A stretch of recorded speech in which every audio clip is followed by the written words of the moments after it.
Hello. How you doing? Doing all right.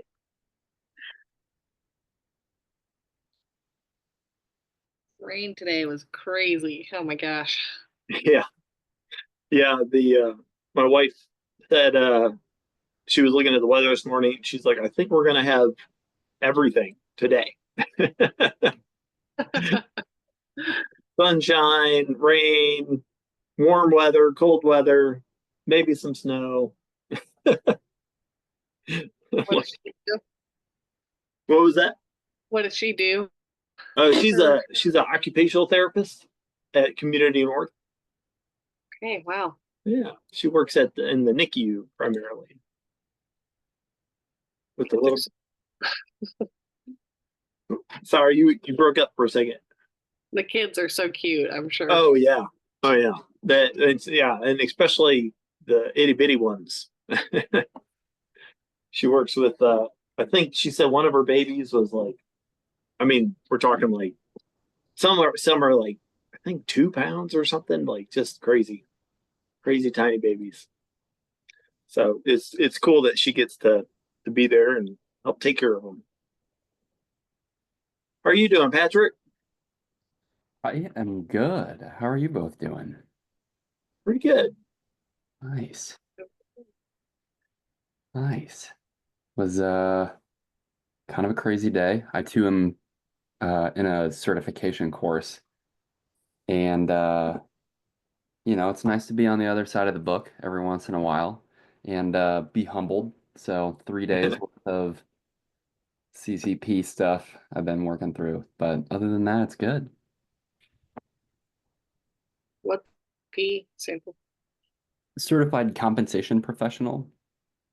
Okay. So I just do compensation strictly, and it's essentially the SHRM CP of compensation, really.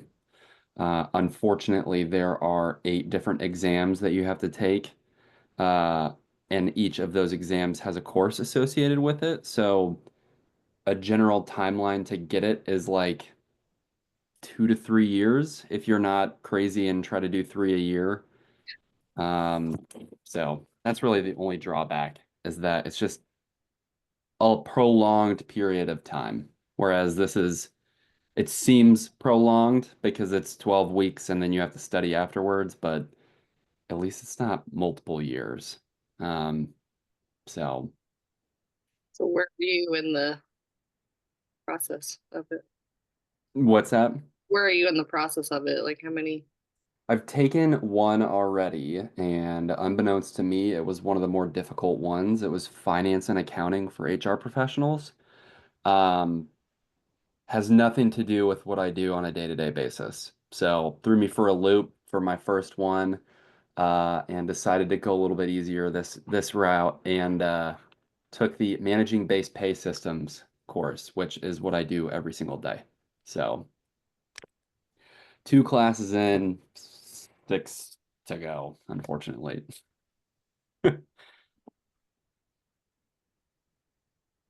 Hello, hello, everyone.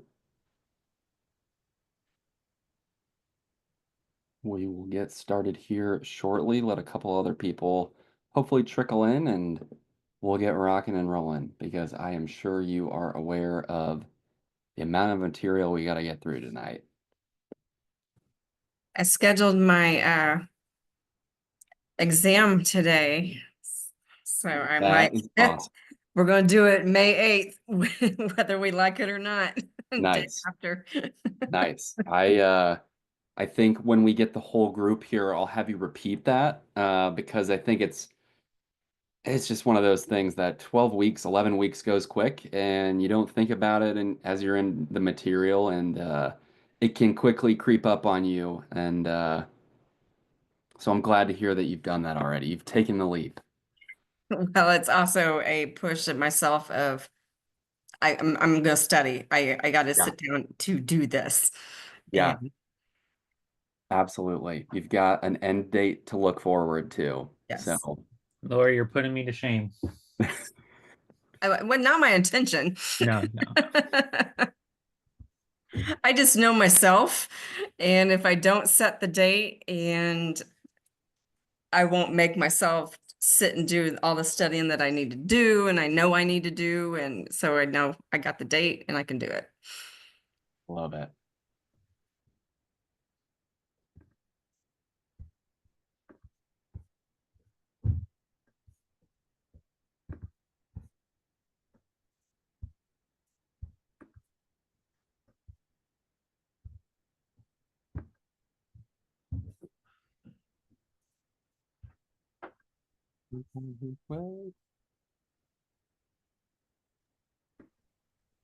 Hey Patrick, I'm here. It's Donna Trissler. I'm here, but Hey, I can't get the Zoom invite to work on my laptop, so I'm gonna work on that, but I wanted to make sure I joined through my phone at least.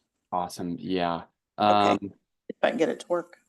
Yeah, hopefully you can get that to work out. As long as you've got the link, it should let you in. Well, unfortunately, I had to type the link because I copied it on my phone because it came to my email, and I'm trying to figure out what If it's you a go to the whole. Indie Sherm study group, you can go to the resource tab and click the live link from the resource tab. That's what I did this afternoon. Wait a minute, let me go to the what? Indy Sherm. The super doc. Oh, I haven't even gone into that super doc yet. So Oh, That your telephone number, URL I can text you the link. and that URL is a lot easier to type in. It's What's your Okay. telephone number? 317 366 4221.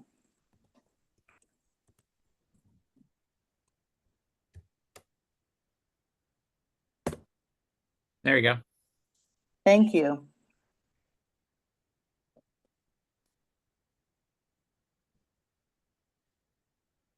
Love it. But that's still on my phone though. Oh. Well, give me your email. I can email it to you as well.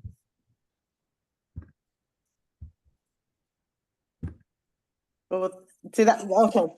That's my whole issue is that my emails, it's a whole thing. I appreciate you trying, but let me try to get into I can't remember my email. I don't get into that email very often. I can't remember my passwords and stuff to get in. Oh, okay. Yeah, thank you though. I'll either figure it out or I'll be on the phone for this one. Worst comes to worst, now you got the super doc link, so that's helpful. Yeah, thank you. I appreciate that. Well, looks like we've got people flowing in, and we'll go ahead and dive right in. But just want to poll the crowd and get some initial impressions on how we feel like the first couple of weeks are going. You know, lay it all out there. Tell me what your thoughts are. Good, bad, and different. I'm open to it. I don't love this. I gotta be honest. But I think a lot of it is me. I'm just, it's been a long time since I've been in college, and I feel like there's a lot of work to this.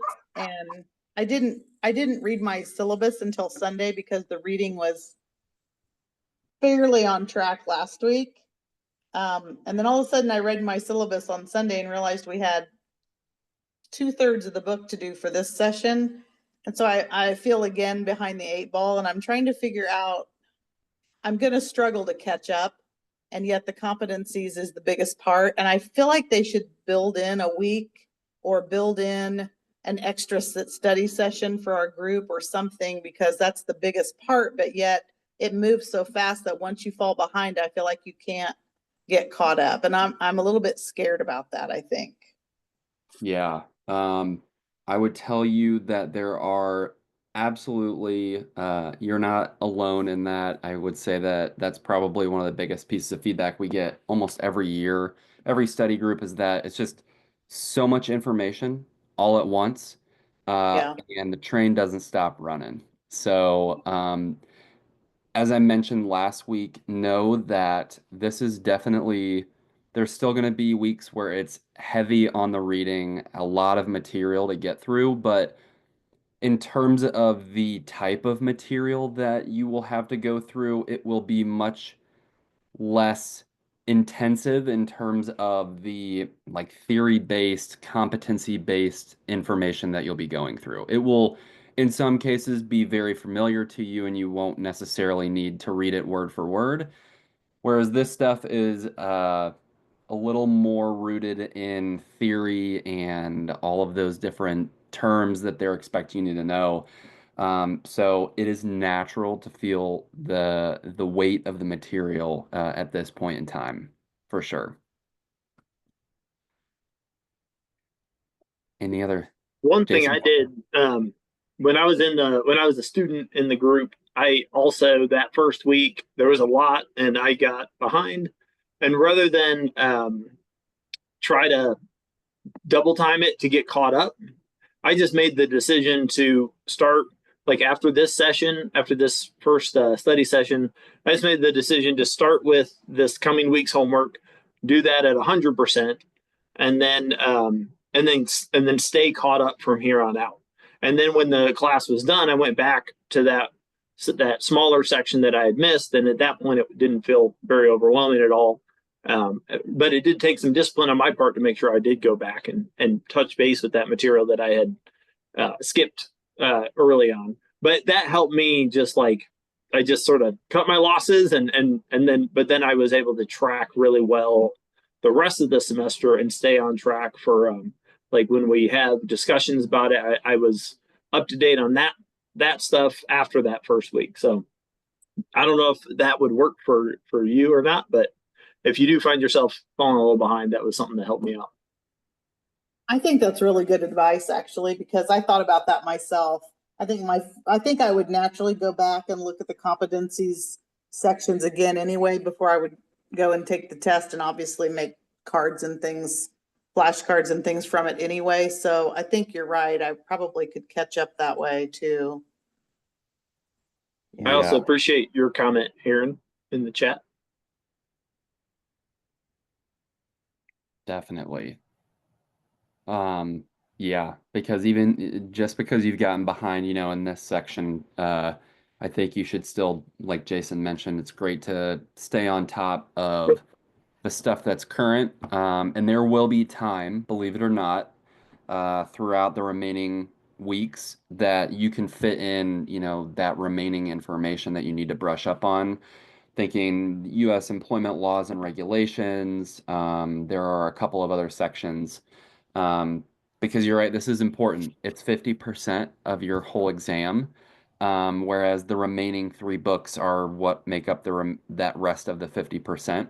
So definitely much denser in terms of the amount of info that you'll receive on your exam about this info. So good to stay on top of. I haven't started using it yet, but you talked about the flashcards and I saw that in the online book and I plan to go back when I do the refresher and write those out. But man, it was a lot of information. Just like everybody else was saying, I caught myself on the weekend. I spent a lot more time than I thought I would be. Um, it's good, I guess, to study, but it's a lot more than what I was expecting. Yeah.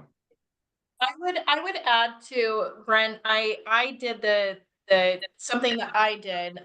Because there is so much reading to do right now, I would just focus on the reading and the weekly, oh, what did we call it? Those weekly test questions. That's where I would focus on. And at the very end, I pulled out the flashcards and used it as a way to kind of go back and do refreshers on everything. So I think prioritize what the focus is right now. And it's more just the reading and it's doing the test questions. So just kind of get through that for the 12 weeks. And then I think these ancillary add-ons, you can add that in once you're through the class portion of it. Thank you. That's what helped me. Mhm. Yeah. And this right here is the benefit of a study group is just those tips and tricks, honestly. Like we can spend all the time in the world on the material itself, but the additional information about how to dive into the material, I think is just as important as the material itself. So I definitely appreciate, those thoughts, feelings about where we're at, where we're gonna go, and how to tackle all this info. So it will get easier. Just trust the process, stay up on your reading, and do the best that you can. If just one more thing, so as I've gotten older, my memory isn't what it used to be. So if anybody has any tips or tricks on how to memorize or get this to stick, like especially those definitions, I would gladly accept that. Can I add one thing? And I don't know where I heard this from, but I've heard that instead of typing your notes, they actually said that you writing your notes is a better way to retain information. I will try it. I'll take it. I was looking through some material that I found from when I attempted the SCP, and to Aaron's point, I think I probably wrote almost every single book, it felt like. But like notes like this, just physical handwritten notes, of course, Yep. it's out like it's explicit content, but some of you probably think it is because it's term content, but literally just writing the information. Yeah. I mentioned last week the note cards. I don't think I flipped one of those note cards after I wrote the huge stack of them, but just the act of writing them and having to literally remember the definition word for word as I was writing it, Mm-hmm. I truly think was a game changer for my exam. Still shocked to this day that I passed.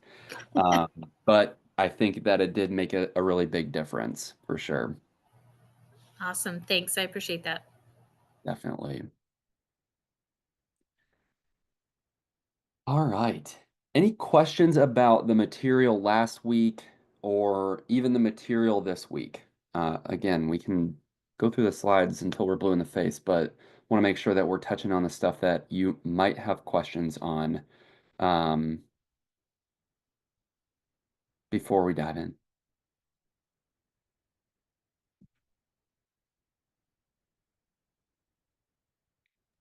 No? I can touch base with the survey, Oh yeah. but I don't want to interrupt any questions. The survey's yeah. Yeah, absolutely. So we got three responses for the type of personalities we have. Uh, um, we you again, this is anonymous, but there were some people who were willing to be the teacher's pet and ask questions. Some people willing to be the class con and be encouraging. Some people just totally said, "Hey, I'm the juggler," and a couple of people said that, and and then there was one person who said they could be the chatty Cathy and try to create some of those outside of the group connections. And I know Brent M, like just what you did at the start of the session, just offering like, "Hey, I can text that to you." That kind of thing is where it's at, and it's those sorts of interactions that are like Patrick said, we can cover the content, but it's those extra interactions, the questions along the way, all those things. That's what really makes the content stick. And so definitely, whether or not you answered the little personality survey, um, definitely be willing to ask questions, jump in, try to make those connections, and the more you put into the class, the more you'll get out. So thank you for the responses. And then I also got a handful of responses as feedback is concerned. And so thank you for that. And I'll keep an eye on that. So keep doing that each week, and I'll keep an eye on that. And if there's ever suggestions you have moving forward, we can take that into consideration as we go along with this with this semester. It's not just changes for the next cohort. It's we can make changes for you guys. So keep it coming. Thanks so much. Appreciate that, Jason. All right. Let's dive in. We will go through the information, let's say until 6:30, 6:45-ish, and see where we land. Take a 5-10 minute break, and then we'll finish out the material as best we can, as there is a lot of it. As we did the beginning of the session last week, I'm going to go through it at a steep pace. We have 116 slides to get through. I'm not going to read through every single one of them. Likely the most important information are the quizzes at the end. So I'm excited for those, and we'll dive right in. All right. Looks like I'm sharing here. Sweet. All right. So first and foremost, the book touches on what value is. And I read it was interesting that one of the notes was uh, specific to this third bullet here that HR must understand the varying perceptions of value, because you line 5 people up and ask them to tell you what is value or what they perceive as value, and you'll probably get 5 different answers. So our job as HR professionals is to determine and be able to convey to employees how to drive value towards the organization, and alternatively, how the organization can drive value to employees as well. So kind of an interesting uh, first bit of information from the books here. Something we probably heard of in either or similarly in supply chain, we think of a supply chain, we kind of correlate that to a value chain in an organization. And I would say that less tangible items in the value chain, obviously, than a supply chain, but I think can be correlated to that in an organization. So definition up here in this blue box here, definitely, make a note card, write it on a piece of paper, is that it's the process by which an organization creates its product or service, is what makes up that value chain. So we'll dive in, of course, a little deeper into what makes up that value chain.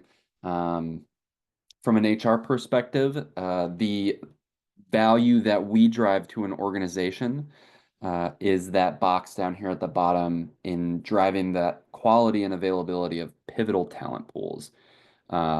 So that is, I would say, a portion of what we drive to the value chain of an organization. I think we all know it's a lot deeper than that, depending on our role in the organization from an HR perspective. But from SHRM's perspective, that is the goal of HR in the value chain. So in that value chain and how an organization perceives value, there are different, in your book, there is a section that describes the life cycles of an organization.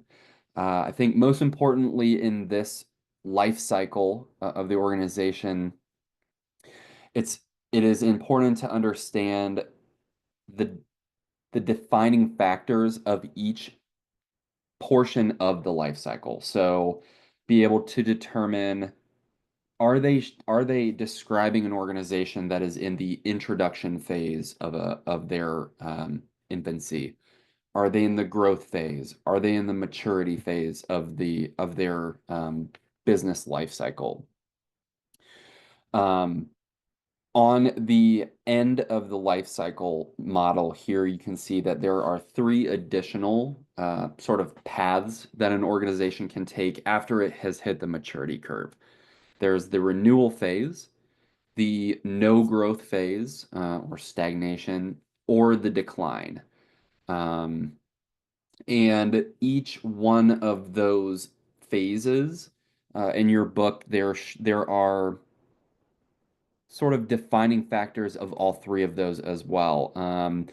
And I would say they're almost what if situations where if an organization determines that it needs to reinvent itself, find new customers or a new product to deliver, that would be that renewal phase of the organization. So just being familiar with being able to identify if they're telling me that this organization is reinventing itself and or determined a new product to produce, be able to know or recognize that, oh, they're telling me about an organization that's in the renewal phase of the life cycle model. So kind of an important model there.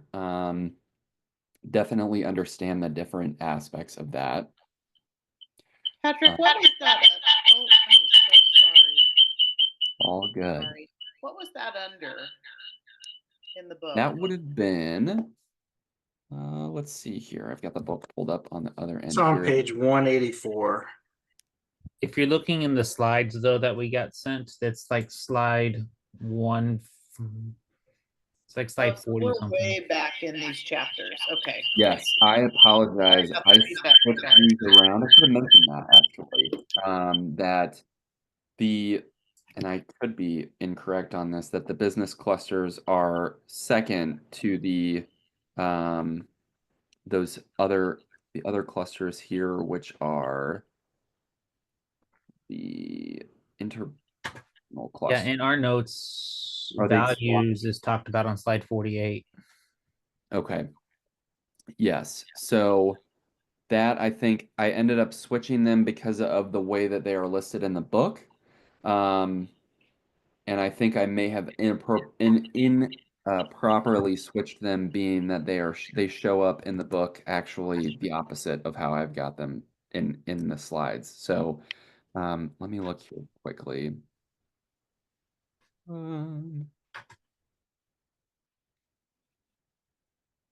Yes. Nope, they are actually actually the opposite. So this is going to be material that is in, as Brent mentioned, on page, is it 110? 184. 4, okay, yes. Yeah, it So jumped up a little. got it. Thank you. Yeah, apologies for that, but we're going backwards because of a guess that I made today as I was reading through the slides and making my notes. So starting a little backwards compared to how you probably read it. Thanks for pointing that out, Donna. Let's see, make sure I'm still sharing here. Yep.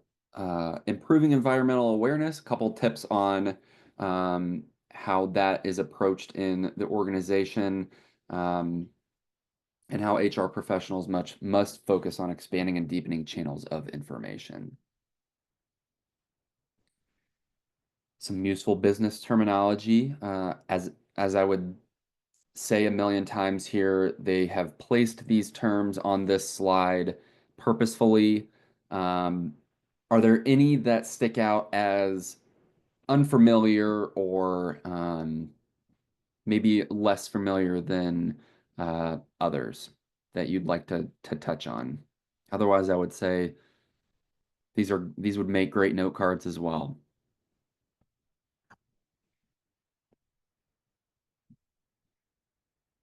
All right.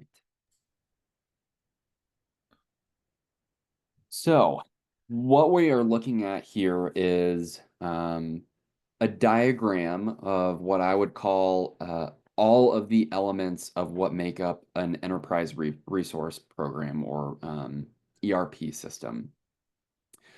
If you have ever been involved in any implementation or data gathering of sorts to find out whether Workday or ADP or any sort of mostly HRIS systems that I'm familiar with integrate into other systems, or there is a one size fits all.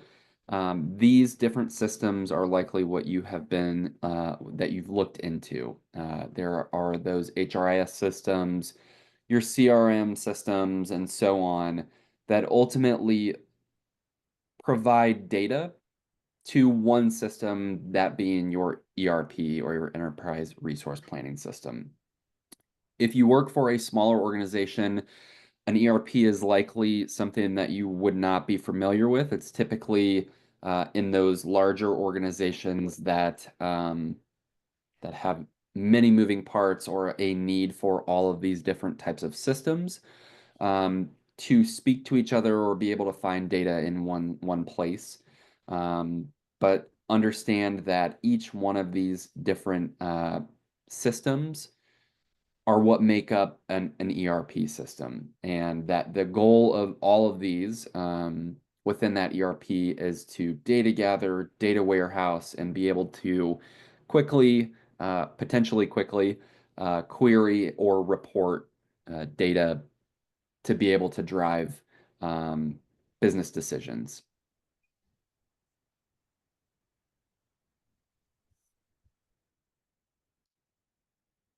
So some different ways to analyze that data, of course, likely using an ERP system or however you have your business analytics housed, would be these three different ways, that being backward, current, or forward.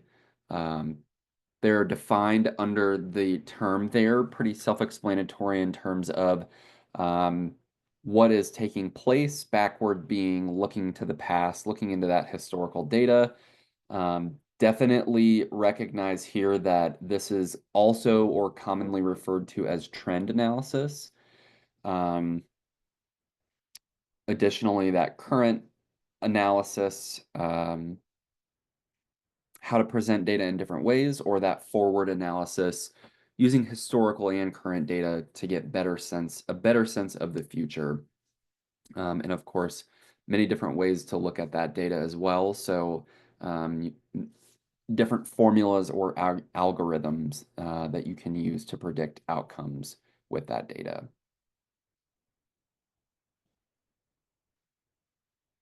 Budgeting, fun topic, but I would say at a minimum, and we'll get a chance to essentially test your knowledge here at the end of this section on a quiz question that asks about a specific type of budgeting, but definitely know these definitions and how they're used, the different impacts on the balance sheet that they could potentially have, different use cases for them, why an organization would use zero-based budgeting over formula budgeting, etc. And your book does a great job, has a great chart on the description of them, those characteristics, and also the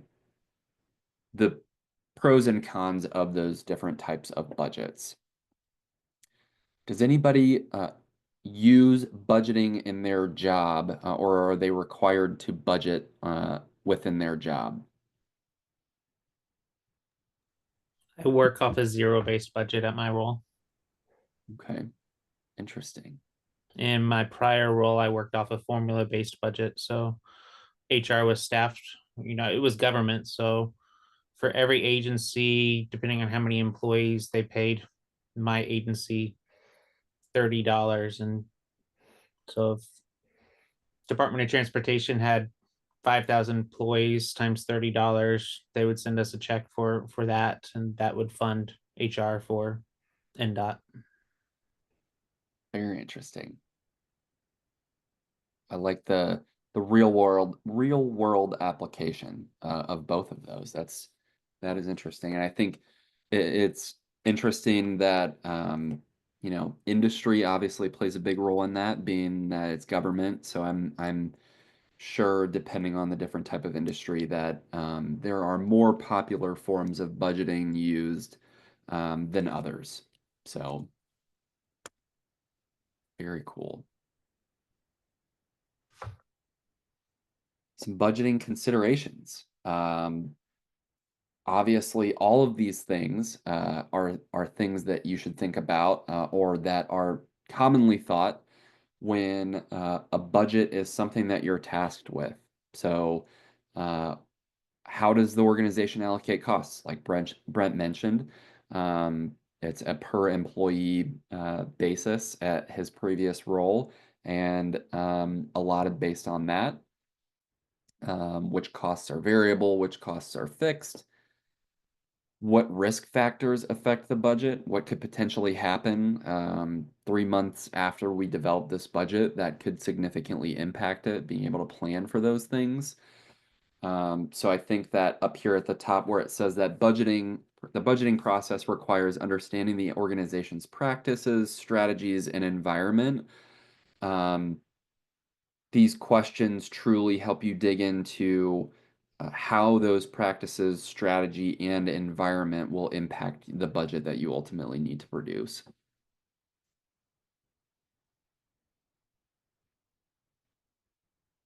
Business cases, similar to developing a budget of sorts, is defined, and the diagram that you see here is really a flow chart of sorts for you to work through how to develop a business plan or a business case. Business plan is a little different than a business case, but same concept. So that business case definition is listed right up here. This is going to be a term that you absolutely will need to understand for future sections. In any given section throughout the remainder of the material, you may be posed with a question that asks, what's the best next step for HR professional to take? And there are going to be a lot of questions that have the answer or multiple choice that says develop a business case to accomplish XYZ task. So understanding what the business case is, the uses for it, how to develop one will equip you well to be able to answer those questions. I think looking back to this day, as you read through those questions in those sections in future weeks, you'll probably think to yourself, that is absolutely true. So definitely know how to accomplish that, what an executive summary is, and just those different aspects of the business case itself.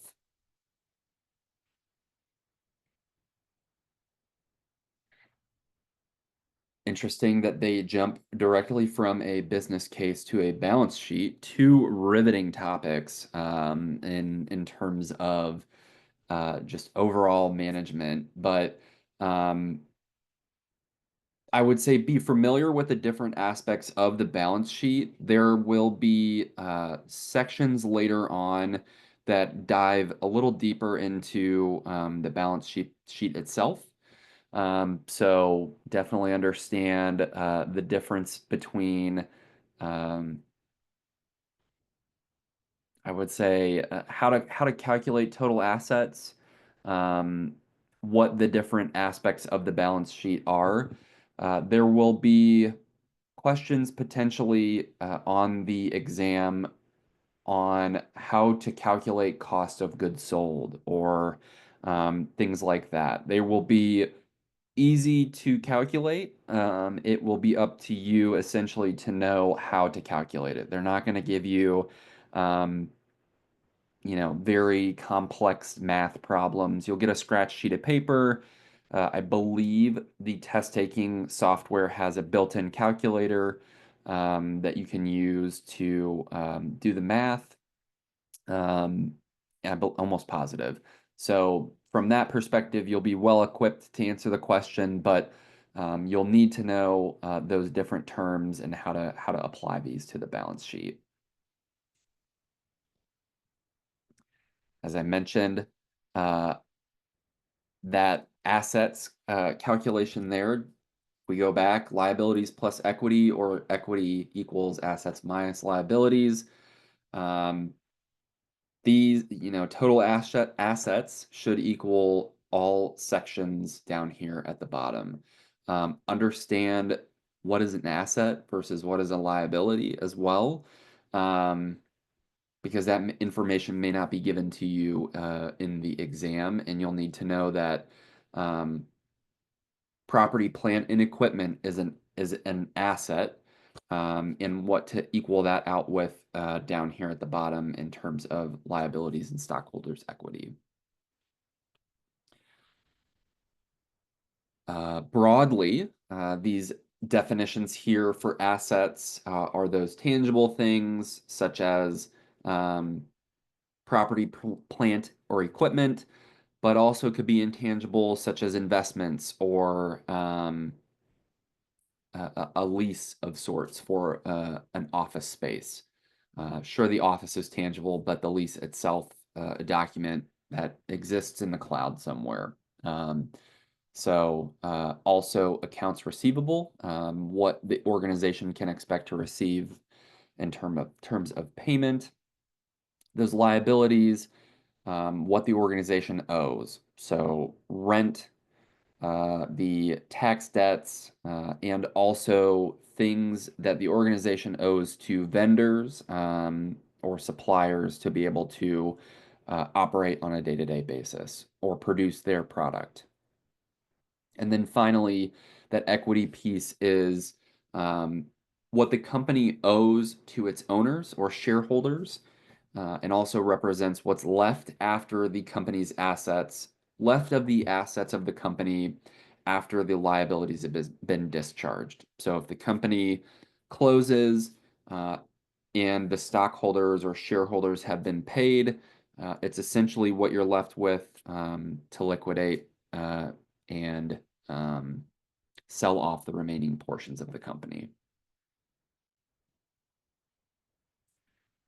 In addition to the balance sheet, there is also the income statement, also known as the P&L or profit and loss statement, where net income or both your revenues and expenses are shown on the income statement, and is really what is looked at as the bottom line. I'm sure if you're close to your finance people, you've probably heard them talk about a P&L. They are less concerned with the balance sheet, although they do relate to each other, than they are with the P&L. Ultimately, at the end of the day, it's the numbers that matter to them in terms of profitability.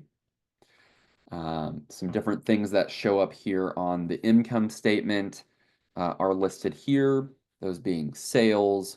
Again, as I mentioned, cost of goods sold listed here. So sales minus those discounts, returns, and allowances are what cost of goods sold is. And the different things that go into ultimately determining what the net income of the organization is. Operating expenses, depreciation, all of that good stuff. And I think the goal of SHRM here, putting all of this finance and accounting stuff in front of us, is at the end of the day, we do have an absolute impact on these overall income statements and balance sheets with what we're tasked with. Ultimately, we can't do what we do with a zero budget. Obviously, people are a part of that budget. You can see here in the income statement that salaries is a piece of that income statement. And SHRM wants all HR professionals to be able to have an understanding of how what we do impacts the organization's profitability as a whole. And it definitely gives us a bigger seat at the table at the end of the day to understand the impact of what we do and be able to come prepared to those conversations with what the overall impact will be at the end of the day of what we're trying to accomplish.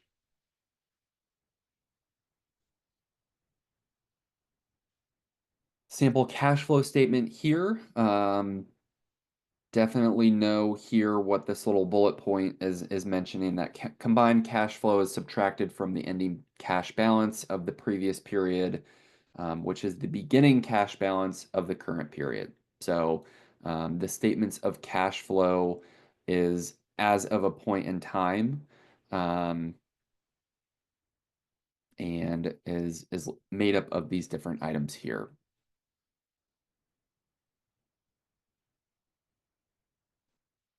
Couple of the other aspects of the statement of cash flows, as you saw here, it talks about incoming and outgoing cash in the areas of operations, investing, and financing. Those are really the three areas that make up the cash flow statement.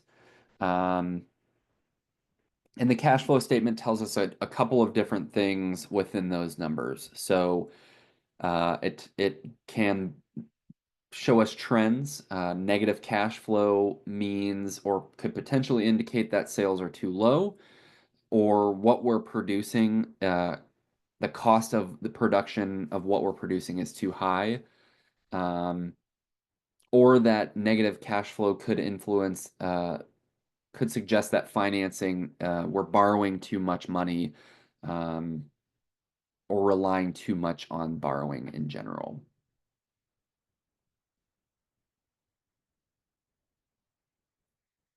Some financial ratios that we'll get into here. As you can see here, they are used to analyze an organization's performance.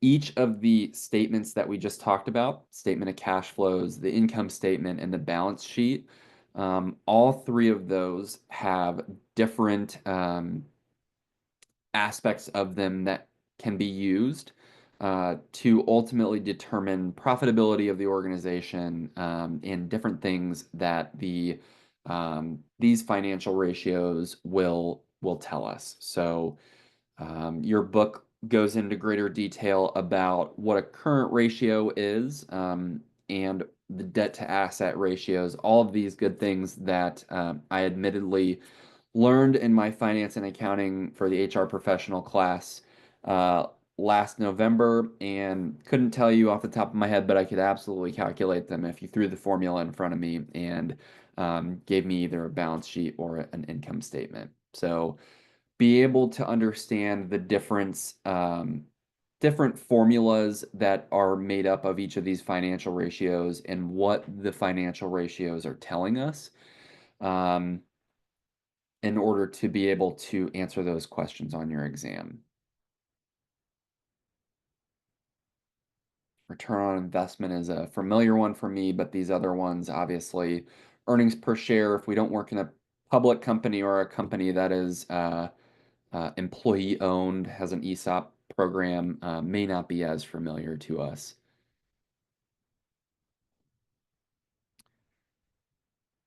Some non-financial metrics, although still have the ability to put dollar amounts behind them in a way, is that market share, activity ratios, employee engagement. Of course, that one is a little bit less financially driven.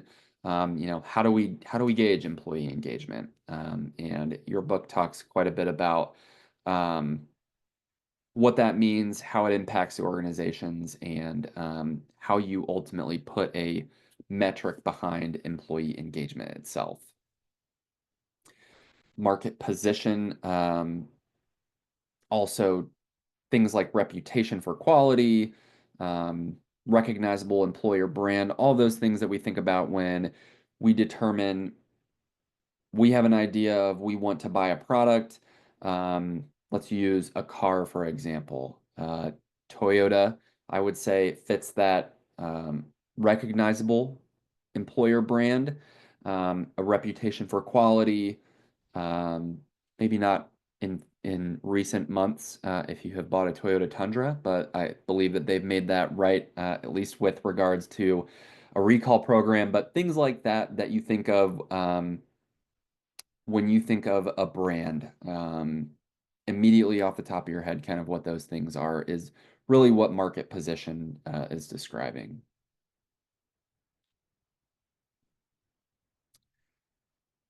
So a sales pipeline, as I've mentioned before, this is the process of from beginning to end what a sales pipeline looks like. So at the beginning of that sales pipeline, we're identifying leads. If we're a salesperson, whether we know we are in these portions of the sales pipeline or not, these are going to be the steps that we take if we are a reasonable salesperson. So identifying those leads, gathering information, creating a proposal for what it is that we're looking to sell or purchase even, negotiating with the vendor or the client, closing the sale, and then ultimately monitoring it, kind of starting fresh with ultimately determining whether or not that sale will close or not.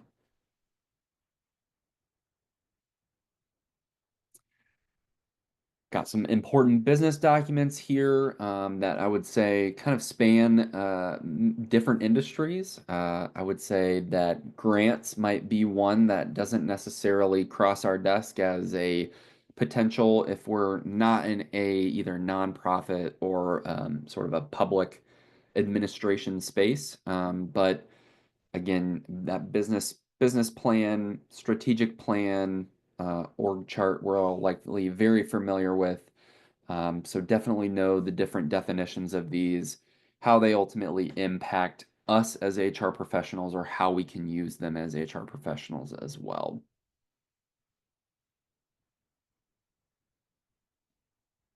All right. So we are on to our first question here. Does anybody want to read this so that you all don't have to listen to me talk the whole night? An organization is facing stiff competition with their market and decreasing demand. The organization chooses to change offerings and how and where they compete. If they succeed, which life cycle stage would they enter? Is that renewal? Renewal. That is correct. C, renewal there. So that is, I've got the definition down here, but when the organization attempts to reconnect with or find new customers or missions. So you all nailed it. Next question. An organization utilizes historical data from similar events and affect projections to plan for the impact of a potential natural disaster. What type of business analytics are they engaging in?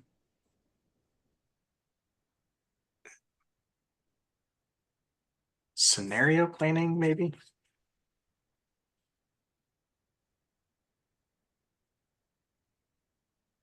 Your book had we didn't touch on the slides, but your book had a section specific to the answer to this question. So Would it be D, backward focused? Brent was actually correct on B, scenario planning. You nailed it. It is what is called or referred to also as what if planning. So if you are looking to put into place or look into historical data from similar events and plan for the impact of a potential natural disaster, we're going to say, what if this is going to happen? What if this happens? How would we address this situation? And developing a emergency response plan, essentially. So engaging in scenario planning can ensure that an organization has some plans in place to help navigate potential future crises or challenges. Nice job, Brent. All right. Next and last question for this section. I can go ahead and read Which this. budgeting method may be used in organizations that do not have the time or resources necessary to engage in significant budgeting activities and that allow for independent annual adjustments for specific units based on prior adjustments or prior performance? I said D, incremental. I think it's D as well.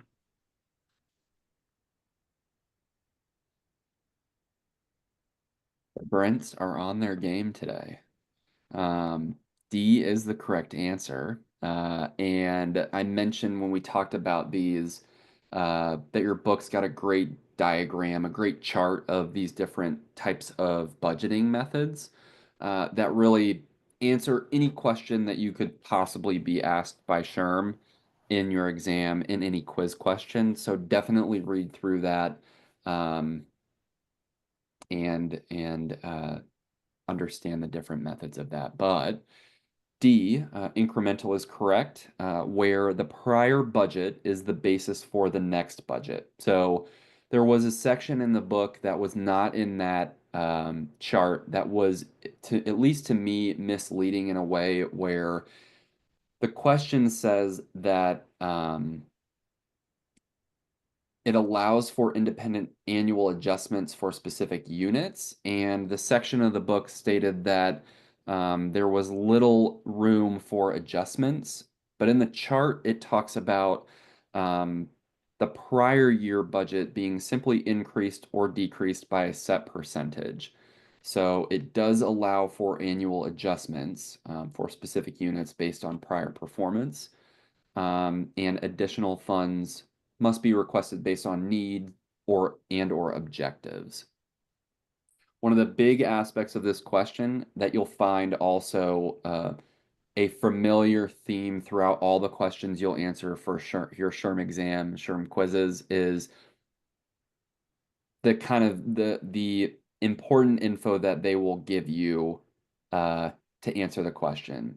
So right here in that, do not have time or resources necessary to engage in significant budgeting activities is the key aspect of what they're giving you in this question. So if you know the differences between these four budgeting methods, you'll know that incremental budgeting method is less time consuming than other methods, although it does not recognize changes in the business circumstances or practices that could affect spending.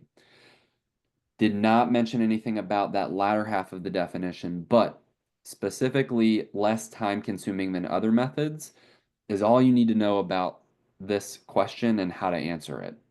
So you'll find a theme moving forward that they will put little tidbits in these questions that will help you answer the question, and the rest of the question is essentially fluff. So being able to sift through that fluff and identify that important information is essentially being able to nail what is called SHRM think. Not sure if we've talked about that in depth yet, but after 11 weeks, you will be able to think like SHRM wants you to, which is how you're going to nail the exam. Right. So moving on into the consultation section. So whether you are a consultant by title or not, as an HR professional, we are consulting on a day-to-day basis. Your employees, your managers, people who are in the C-suite or next to you in the C-suite are all tapping you for information and expecting you to be a subject matter expert on things that you either should know or that they think you should know. And as such, we are all consultants as HR professionals. So I think that this consulting model is really important to understand, not only for your exam, but as you go about your day-to-day tasks as an HR professional, whether you're an HR assistant or you're the chief human resources officer, understanding that thinking with this mindset of consultation is extremely important. So I would say a constant improvement model, and also juggling change at the same time. So improving what's already in place and essentially having eyes in the back of your head, being able to adjust and or manage change as it happens is important. And as such, SHRM has given us some important decision-making tools, some of which we've likely heard of before, some that may be new, in order to be able to be that effective consultant in the organization or for clients, if that's your role. So some of these, like I mentioned, probably familiar, some less familiar than others. Force field analysis, from my perspective, I was not familiar with. But we'll get a chance at understanding a little bit deeper about what force field analysis is here in a moment.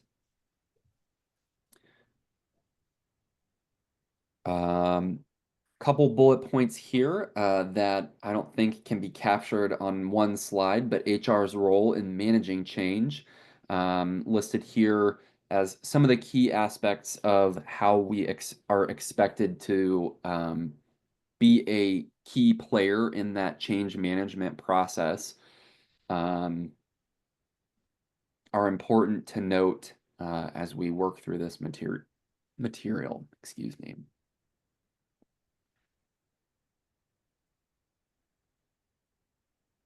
J curve.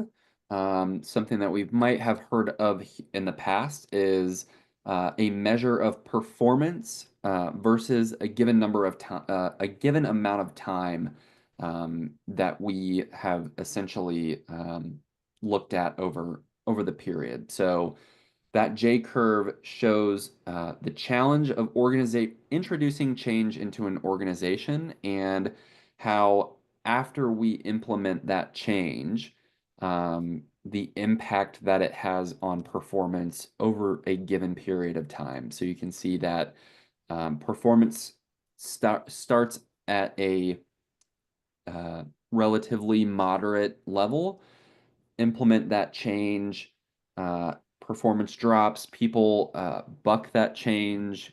There isn't time for needed for training on the change to essentially determine how the change impacts the organization.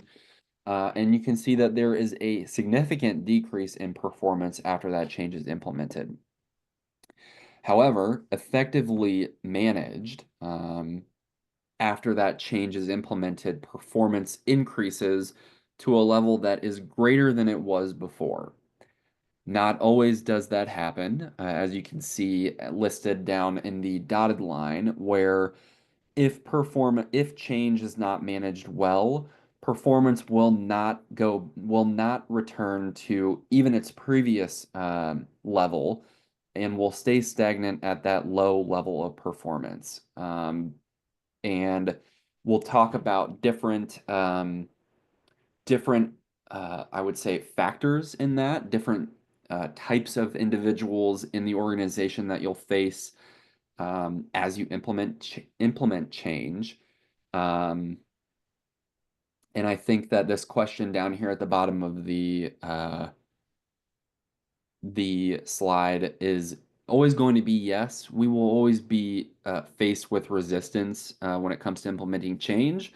I myself am in an organization that I feel like changes daily, but ultimately always feel that it is for the good. Now, if it's not, I think that they are at least well versed in that feedback loop where if the change is not good and people are not enjoying it and it's not going well, they will hear that and ultimately adjust. But it's always there will always be someone that bucks the change. And I think that this next slide here is great, a great statistic slide to see, you know, there will likely be 20 to 30% of individuals overall that are resistant to that change. They don't like change. It's new. It's different than the way that they've always been doing it.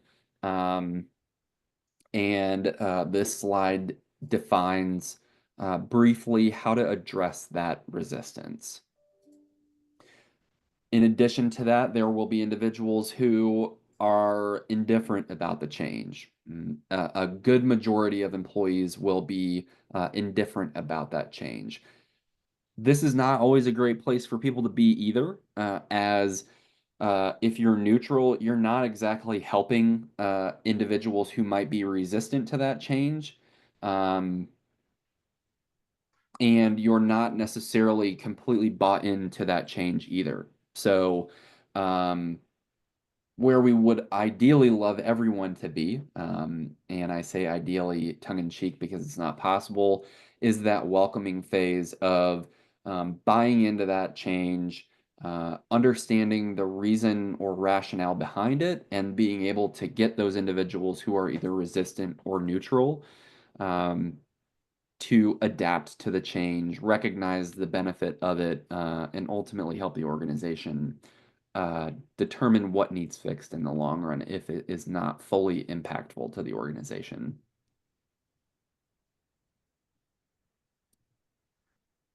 Some different aspects of an organization or different benefits that make change possible, that shared purpose, consistent role models. I think that they're kind of like this class, like Jason mentioned at the beginning of the class, there's always going to be those individuals who are going to buy into the change that the organization implements because they just trust the organization. In addition to that, there are going to be skills that are required for the change, and it's up to us as HR professionals to not only identify what those skills are as the change is made, but prior to that change, so that we can equip employees with those skills in order to be able to move forward and I would say include those employees in that welcoming group as opposed to neutral or resistant.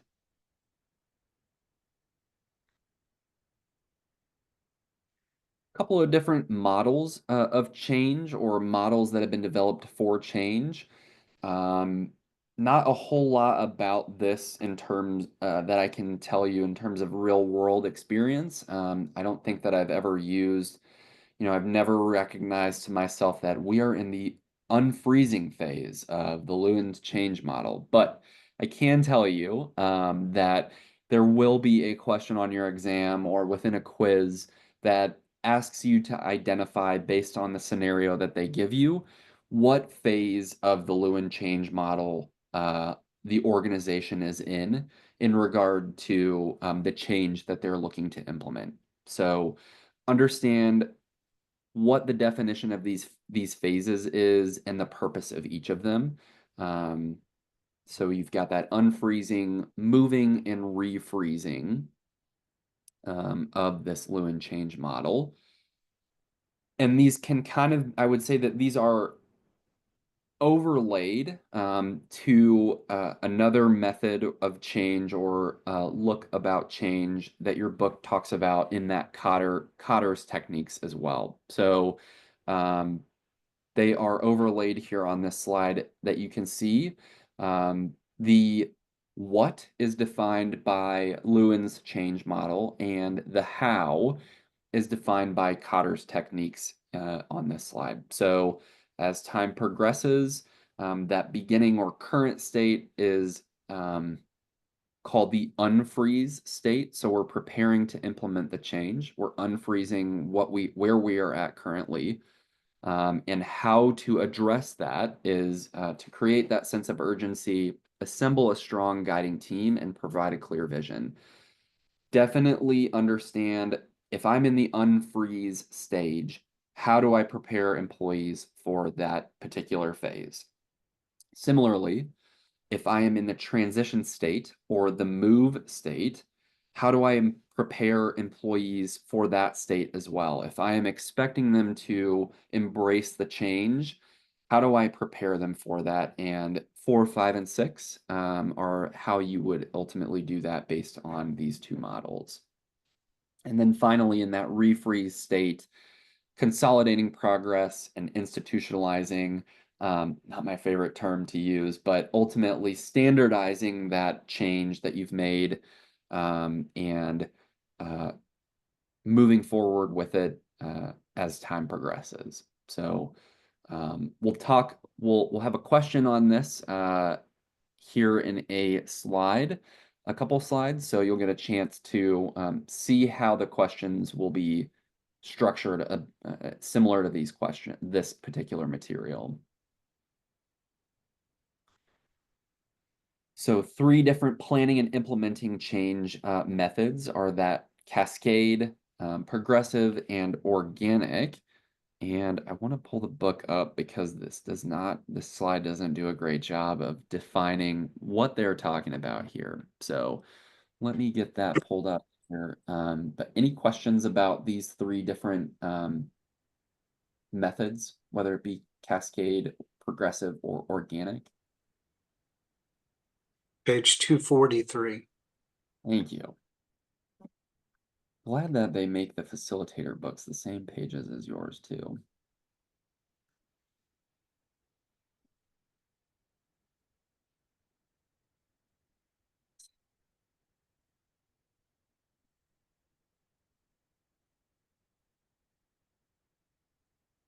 Two 43. All right. So Cascade, I think, kind of goes without being said that it relies on a top-down sequence with complete change at each level. Change at one level or unit high up, and the organization eventually transforms the units and levels beneath it. Progressive and organic are a little different in that progressive change orients at the top and is broadcast to the entire organization, and is likely different units of the organization are allowed to implement the change in certain ways so that it becomes uniform. And then organic, I think, similar to the name of it, relies on independent centers within the organization and can be at any level. So interesting that they would devote a whole slide to this, even though it makes up half a page in your book. But as I've mentioned before, they've put it in a box, they have placed key content at the top of that box, and they've given it a slide. So understand the differences between these three, at least from a definition standpoint, and how they may impact each organization differently. All right, we're going to answer some questions here, and then we will take a quick break. So I'll read this one. An organization is considering making a structural change that is likely to be highly divisive. Which tool for group decision-making will best help understand how various organizational structures and groups will affect the success of that change?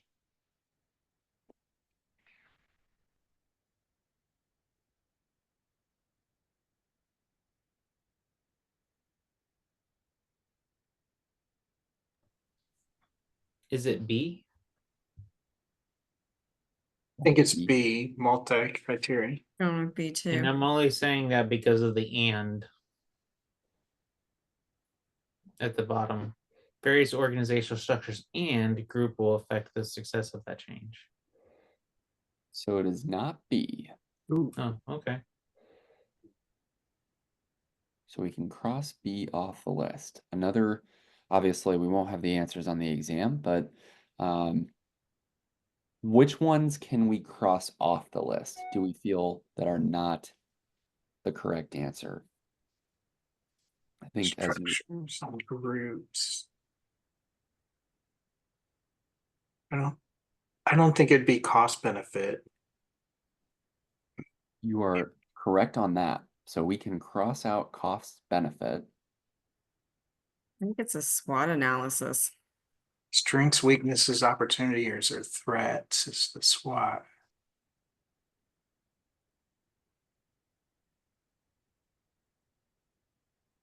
I guess it would. It's not B, it's not D. We think that it could be Not B or SWOT. C, I'm saying A. Okay. So unfortunately, this is where I hate to reveal the answer. It is C.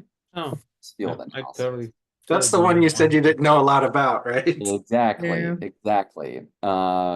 It was not apparent to me as an analysis method, but as we look at the definition here, it says that this tool was designed to analyze the forces favoring and opposing a particular change. So the group identifies and weighs factors that could influence an outcome in either a negative or positive manner according to their possible impact. The group then uses these factors to score different opportunities. They agree to pursue those showing favorability for change and avoid initiatives that face very strong resistance. So not word for word there, but does definitely mention that strong resistance aspect or divisiveness of that particular change. So what this is saying is essentially how much resistance to change can we possibly undergo or face before we determine that this is a bad idea. So it really is looking at what change we're looking to make and the potential forces that will influence whether the change will be successful or not, or what divisiveness will be met with as we implement that change. That was a tough one, but kind of goes to show just understanding, looking at the box that this analysis is in the book, and you know, understanding those definitions. Next question. When managing the change spectrum, which tactic can best improve employees from neutral to welcoming? Brent says D. Say D. You are correct on that. So if we go back to our slide here, this is where I believe that the book has some more information about this as well, but that's not it. I'm sorry. Scroll one more up, one more slide up, and I Thought thought that you we would were have getting it. close there.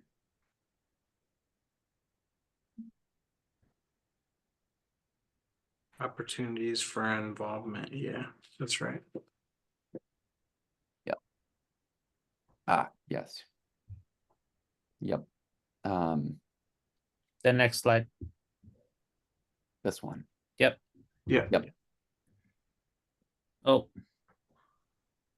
It's in the book. I'm sorry. It's Slide up, 30. it's on slide on yours. 30. Yeah. Here we go. Yep. Middle. Yep. Yes. I knew it was somewhere close, but you can see here that if they're neutral, getting them out of that neutral phase, providing them opportunities for involvement is how to approach that.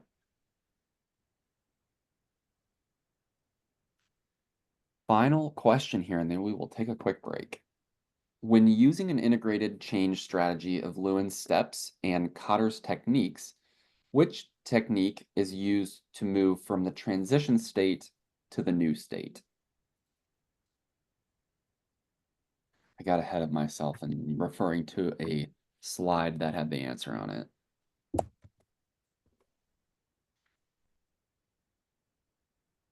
It says C. Techniques.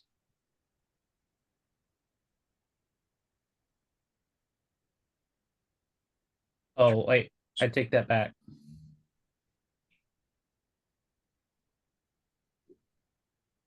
You've got your book open. I did put the page number on this answer as 241. Yeah, I'm there.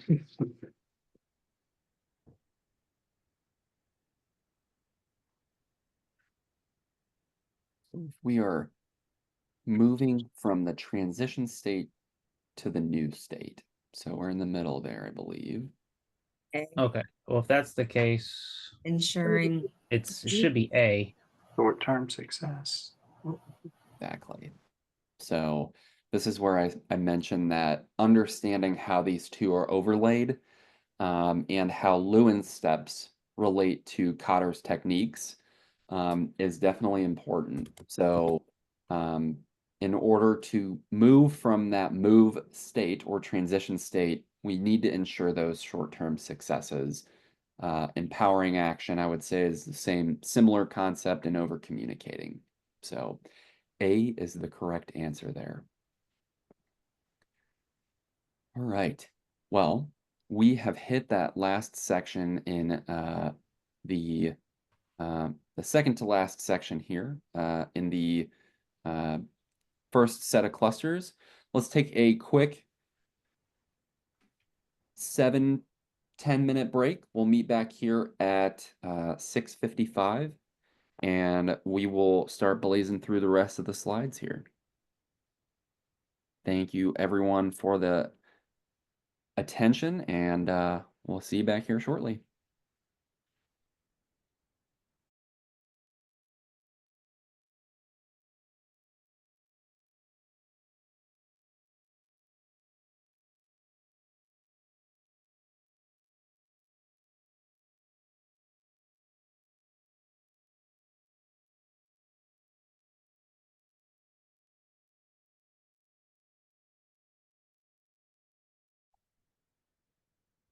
Right, we are at 6:55. Hopefully you all had a good but short break, I'm sure. Never long enough, right? I'm sitting through a compensation certification course for the last 3 days, and it is from 11 to 2, and we take 5-minute breaks at the top of every hour, and it just does not feel like it's long enough to do anything other than get water, grab something to eat off camera, and that's it. I applaud them for the efficiency, but it's tough for sure. So appreciate you diving back in, whether it be during dinner or however. So we have quite a bit of material left to go through. So if there is a slide that is simply definition based, I will touch on it quickly. If you have questions on it, by all means interrupt me, but we're gonna do our best to try to make it through all of this material and importantly get to the questions of each of these sections.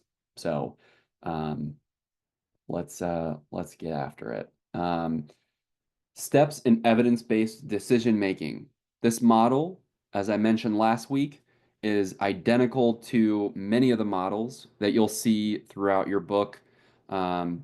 Starting in that information gathering phase, working through implementing that decision-making approach, applying it and assessing it. Extremely familiar to that cycle that you'll find in a lot of different methods within this material. Becoming a data advocate, I cannot stress this enough. Big data nerd here. But there are tons of different types of data as HR professionals that we have the ability to use in our day-to-day or decision-making processes, and can help further our value to the organization as we use that data.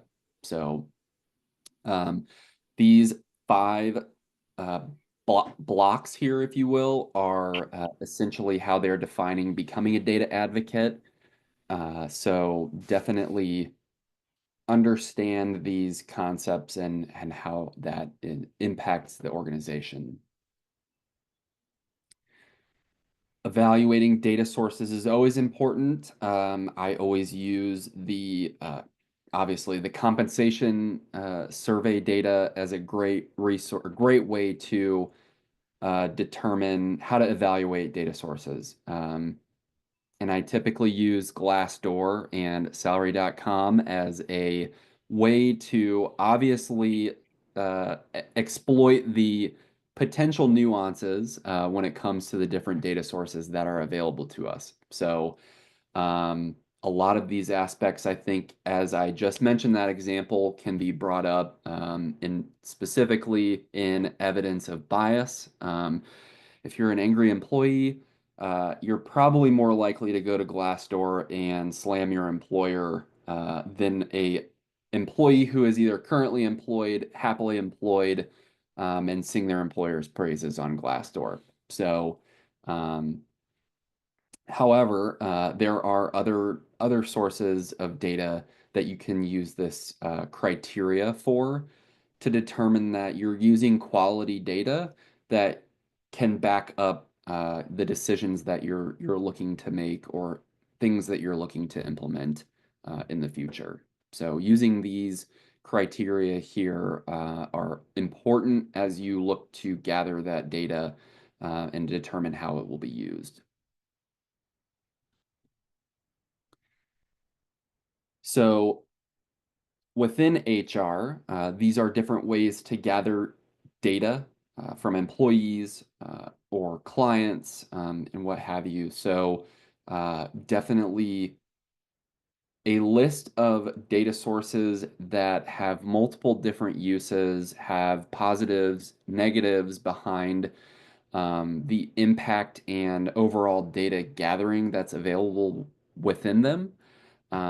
So definitely understand when it is appropriate to use which one of these types of sources or methods to gather data, because there are absolutely specific situations that are more well-versed for gathering data in an interview format or specifically an observation format than others. And we'll talk a little bit more in depth about the interviews here. Pretty self-explanatory, interviewing individuals, or I think of harassment investigations that I've done in the past. I, as the interviewer, was required to do all of these things, offered the opportunity for follow-up. Definitely was not the only way that we gathered data, but specifically was the way that we formally documented the data. And I did my best to establish a positive and trusting relationship with all the individuals that I interviewed, although an uncomfortable situation at that. So individual interviews are a way to gather data. Some challenges and advantages behind those interviews are listed here. These, I would say, outside of being able to define interview or interviews as the term itself, are going to be the most important things to understand.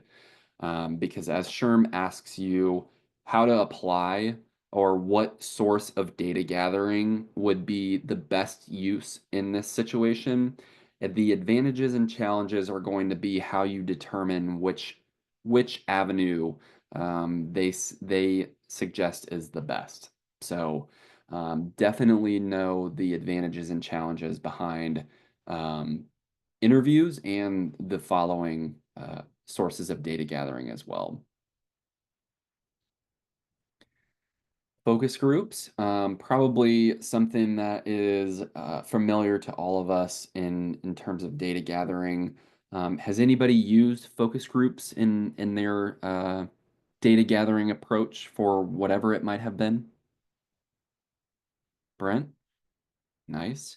How was that? How do you feel like these advantages and challenges ring true to your experience using focus groups? Absolutely. I agree. I think that I've done these for benefits analyses, and there's usually one or two people who speak for the group, and everybody nods their head and agrees, which definitely alludes to that groupthink. Being that it is a larger group, the deep discussion is something that's not necessarily possible or time conducive. But does allow employees to give input in general and maybe elicits a bit more discussion afterward if necessary too. And some important considerations when doing implementing focus groups. These tools here, I would say, are going to be important for you to understand in terms of a situation where they may give you a scenario that a focus group is not accomplishing the desired outcome. These may be things that they ask you to determine the best tool to use to implement a better focus group. So definitely make some note cards on those different tools for conducting more effective focus groups. Something that we're probably all familiar with or have heard of in the past, surveys and questionnaires.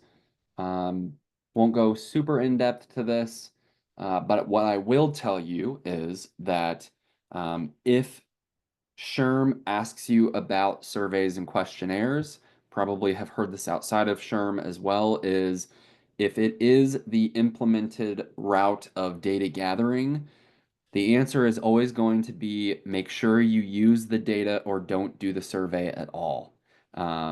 So that probably goes without being said as well, but I can almost guarantee you that if they ask you about a survey, making sure that you use the data that you gather to implement change, or not doing the survey at all is going to be somewhere in the answer that you'll need to give. And then we've got those advantages and challenges here that I would just say, write them on a note card, or simply just write them in general to understand and remember these. Observation, just like it says, is observing the workplace and work processes. I can think of one use that I've learned this being beneficial for is developing job descriptions. Simply observing the job itself will help you get a better understanding of what the job actually is, kind of fill in some of those gaps that maybe the employee may not know how to put into words. So observation as a process of data gathering as well. Jason, I'm sure, is probably familiar with developing job descriptions on a self-reporting questionnaire that we've used in the past, and although comical, sometimes not always the best way of gathering data in detail. Although probably the most efficient in terms of time and resources. This observation really kind of mitigates that self-reporting filter that you might get from an employee who thinks that they either do less than they actually do or more than they actually do in those questionnaires. And then there's some challenges and advantages here that we just quickly touched on as well for observation as a data gathering technique. Existing data, it's already there, it's available to us, and is sometimes the most beneficial data that we have. It's just finding it and recognizing that it exists to begin with. So there are a couple of different sources of data that you can see here listed. I presume that a lot of the data will come from an HRIS system if you have one implemented. If you are not that sophisticated, it may be a little more difficult to dive into either paper files or digging through managers' file cabinets if that's where it exists. But existing data is absolutely something that we can use to our advantage without having to reinvent the wheel. Although it exists, as I mentioned, it can be time intensive to find it. We may not know where it exists, but we do know it exists. However, those advantages eliminates the effects of observation and involvement and possible biases in that it's already created for us. We just need to find it. Artifacts are, I would say, something that you may find in your observation of data gathering, but are a little more geared towards the culture or value of an culture or values of an organization. There are those things that you can see when you walk into an organization that tell you Like the signs on the wall and exactly. Yep. okay. If the company's got their vision and mission listed up there when you first walk in, um, you know, employee of the month posters, things like that, and can even go as far as an employee's physical workspace, their office. You know, they've got pictures and pictures of their family members, things like that that help you understand that this is a inclusive environment, and gives you a better sense of the type of culture of the organization. Some advantages listed here, as I mentioned, additional insight into cultural issues, but also allows some interpretation of those particular artifacts. So it requires you to understand the principles of the culture themselves. So um, while the vision and mission of the organization might be listed up on the wall, it may not be immediately apparent to you the depth or the breadth of those missions of the organization. You may need to do some more digging in terms of what they actually mean. And similarly, could misunderstand what those things mean as well if you're not familiar with either their business model, what it is that those particular things are alluding to. So, not a one size fits all thing in terms of observation, but definitely can help you understand a little better.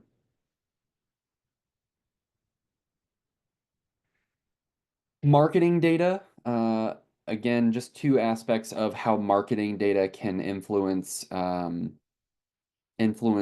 work as HR professionals, to understand a little better on that aspect. So could aid in workforce planning. I know for a fact that there is going to be a question that you get in either your quiz, the exam, or a quiz that we'll have here later on that talks about marketing data aiding in workforce planning. And your book expands on how it does that in more detail as well. It also talks about that establishing a business case and how you can use it to establish that business case as well. This, I would think, would fall under that existing data portion that it's already been developed and can be gathered from those internal or external sources.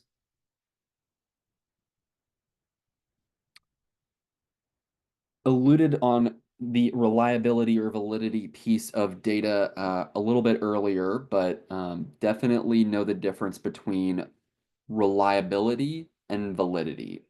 Something can be valid, but it might not, something can be reliable, but it might not be valid. It might produce the same results every single time, but that could be because of specific biases in the data that we've received. That doesn't make it valid. So reliability is the ability of an instrument tool to provide consistent results. And the example here is a checklist used to rate suppliers' proposals produces the same results when used by multiple scorers. So when I think of reliability and validity, I think of employee employee assessments, like personality assessments, used to recruit employees or used for hiring purposes. Those are both reliable and valid, and so validity, on the other hand, is the ability of an instrument to measure what it is intended to measure. So that same checklist that we talked about being reliable, producing those same results when used by multiple scorers.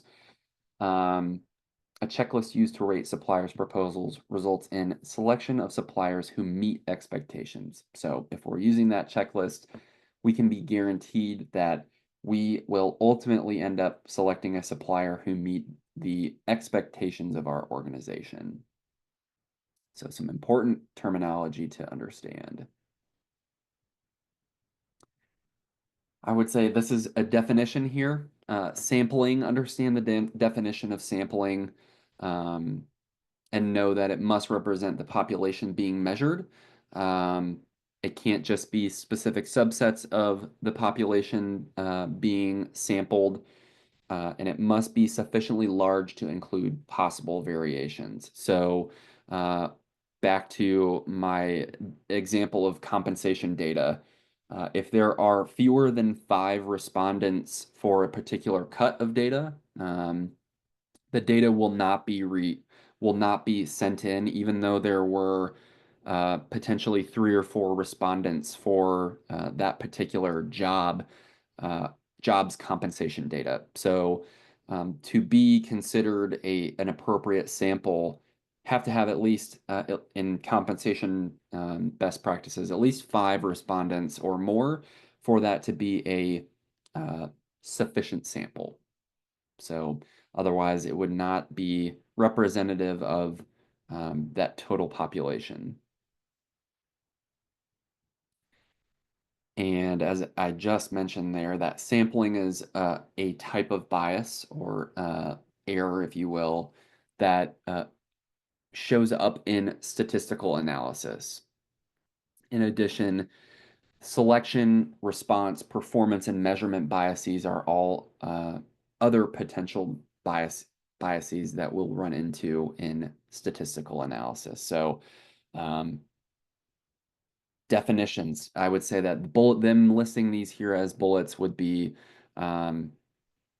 indication enough for me to know that I need to know the definitions of what these different types of biases are.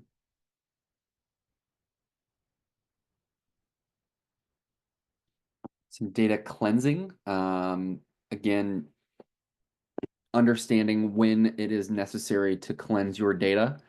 There is always going to be potential incomplete sets or errors, gaps in that data.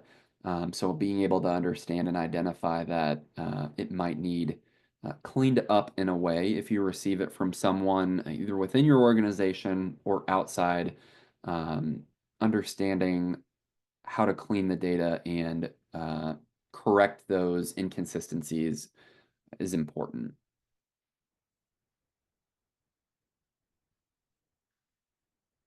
Going back to a little bit of high school math class. Few definitions here in median and mode. The median would be that middle range of a distribution that falls in the middle of that distribution. So you can see here that within this distribution that they've given us on the slide, the median is the product of dividing 65,000 and 70,000, the sum of 65 and 70,000 by 2 to give us that median of 67,500. On the other hand, mode, or as I'm sure we've heard before, moat, I use most, sounds like most, to remember that the mode is the most frequently recurring or occurring value in a distribution. So of these numbers listed here, we can see that 70,000 is the most commonly occurring value, making it the mode of this distribution.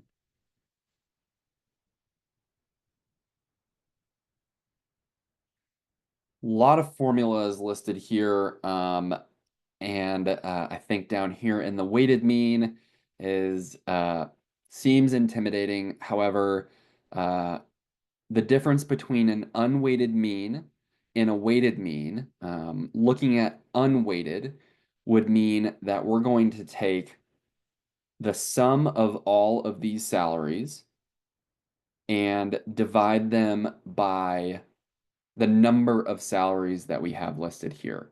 So we've got 5 salaries listed here for a sum of $325,000 total. And we're going to divide that by 5 to give us the unweighted mean of all 5 of those salaries. Now you might ask, why wouldn't we use 11 as the number of salaries listed here? Because there are 11 incumbents. That is for weighted mean. So if we look at this formula down here, we are essentially using the weight of each of these salaries, the weight being the number of incumbents that we have for that particular salary, to give us the weighted mean of that distribution of salaries. So we're going to take 2 divided by 55,000, or 2 times 2 divided by 11, and so on in this distribution to give us the weighted mean of 65,250. I got into HR to avoid math. No, I'm just kidding. Exactly. And that's actually what I always say. And here I am in a strictly compensation role where I don't use unweighted or weighted mean, because I'm not developing the surveys, but it absolutely does make a difference, as you can see. Not so much here in the unweighted mean or the weighted mean, but I would say between the average of a distribution and the median of a distribution. Absolutely important to note that you're using the median as opposed to the average. Averages can be skewed, whereas median gives us a more accurate representation of that distribution. So we'll definitely touch on that here. But yeah, that's you wouldn't expect to see some numbers here in this human resources certification info, but it does rear its head a little bit. What I was mentioning in terms of that mean, however, is described here in these slides. So in this distribution, it mentions from lowest to highest salaries, same data that we just looked at in that previous slide. And it helps us really look at, how many people are at 75 versus 55? Where do the bulk of our employees fall? So this is what is described as a frequency distribution. If you have ever embarked on a compensation project or you have pay grades, you've probably seen something that looks like this that has a minimum, midpoint, and a maximum. And if you've developed quartiles with those to determine where people should fall, this is essentially a depiction of that and really just shows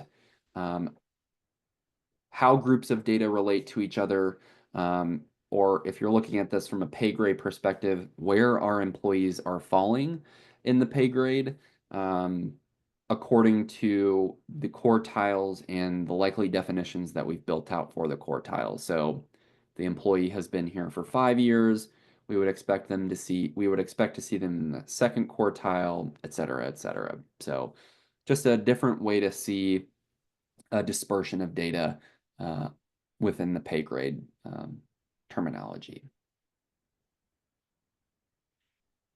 Standard deviation, won't go into super great detail here, but definitely know how to calculate standard deviation given a distribution of numbers, and understand how it is utilized in HR, the HR sense. And I would say, without diving into extreme detail about these different types of data analysis, that sentiment stands true for the remainder of these types of data analysis methods. Understand how and when you'll be expected to utilize this information, the benefit of each of them, and the potential, what Sherm would call a challenge or disadvantages of using these different types of analyses. I know that your book goes into greater detail about, for instance, why trend analysis would be used, and what it might be used for. So understand the differences between those and be able to identify when they are the best method of data analysis to use. I think overall, the biggest theme of all of these different types of data analysis methods are to support a business case or your goals as an HR professional. As we all likely know, business leaders like data. They want the facts, and they want only the facts. And if you're able to present it to them in a clean fashion backed by data, that only furthers the support of your initiative that you're working to implement. So goal really is to support those business cases. Pie charts, don't need to talk too much about pie charts, but a way to look at data differently. Similarly, histograms and trend diagrams, I would say at a minimum, be able to distinguish the definition of a histogram from a trend diagram, and what they might be used for. Those two things I would say are the most important. You're not going to have to read data from a histogram and answer a question on your exam. I would say it will be delivered to you in the fashion of a definition question or an application question at best. And the same goes for Pareto chart and scatter diagram. Know that the Pareto principle is a part of that Pareto chart, that 80% of your effects are caused by 20% of your caused by 20% of your causes. I think the common phrase is that 80% of your problems are caused by 20% of your employees. I'm sure we probably heard that before. Same concept here. So, and you can see that they've used causes of voluntary separation to chart as well. So we have reached the end of this section. So what is the mode of the salary values 50,000, 50,000, 45,000, 70,000, and 65,000? That would E. be B50. That is correct. And you said it most. The one Yes. that's the most. Yes, I even put it in the notes down here. It doesn't recognize it as a real word, but it will help you remember it if you get the question on your exam. It comes up most, think most, and you'll be on your way to the next question. And I think that is actually about the extent of the math only gets slightly more difficult than that. So while there are some math questions in there, it's stuff like this where it's really testing you on the concept, not on your ability to do the multiplication or whatever it's asking you to do. I would almost liken it to one of those knowledge-based questions where you either know how to do the calculation or you don't. And just knowing those formulas will be important for when you do have to do the calculations. But like Jason mentioned, not gonna be asking you to complete a whole balance sheet or anything that is more complex than that. So good call out, Jason. Which is an important task when using focus groups?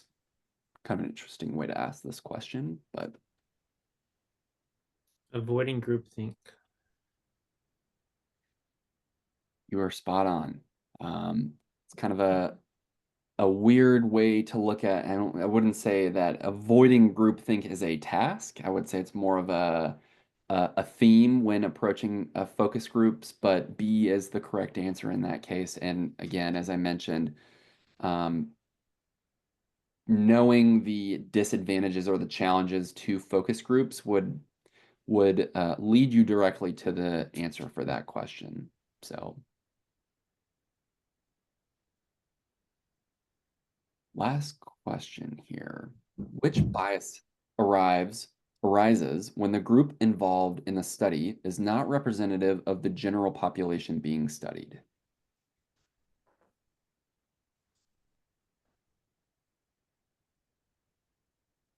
Is it A? Sampling? Yeah, that looks right. If they weren't represented, it makes sense. It's A or B, but I think it's A. Saw some heads nod when A was mentioned in sampling. Sampling is the correct answer. So a sample may not represent the general population. For example, HR is studying the effects of an engagement strategy on retention. The sample, however, contains a higher proportion of older workers than are in the organization's workforce. So may not be the greatest data to use for retention, as those individuals are likely going to be retiring more often than a broad sample of individuals that are across the organization from an age perspective. So A is the correct answer, sampling. All right, there are fewer slides here in this next section in these interpersonal clusters. So without not reading the slides, it's a goal to get through these. So appreciate the attention here. Beginning of these beginning sections, this specifically is relationship management. So I would say a important term that we're all familiar with, whether we know we're doing it or not. I would even say that in this group right here, we are networking. That process of developing mutually beneficial contacts through the exchange of information. So being a member of Indy SHRM is a great way to network. I got a shameless plug there. Brent is obviously supportive in that, as he's on the board as well. So there are both those internal contacts in your organization, who you work with on a day-to-day basis or even on a weekly basis.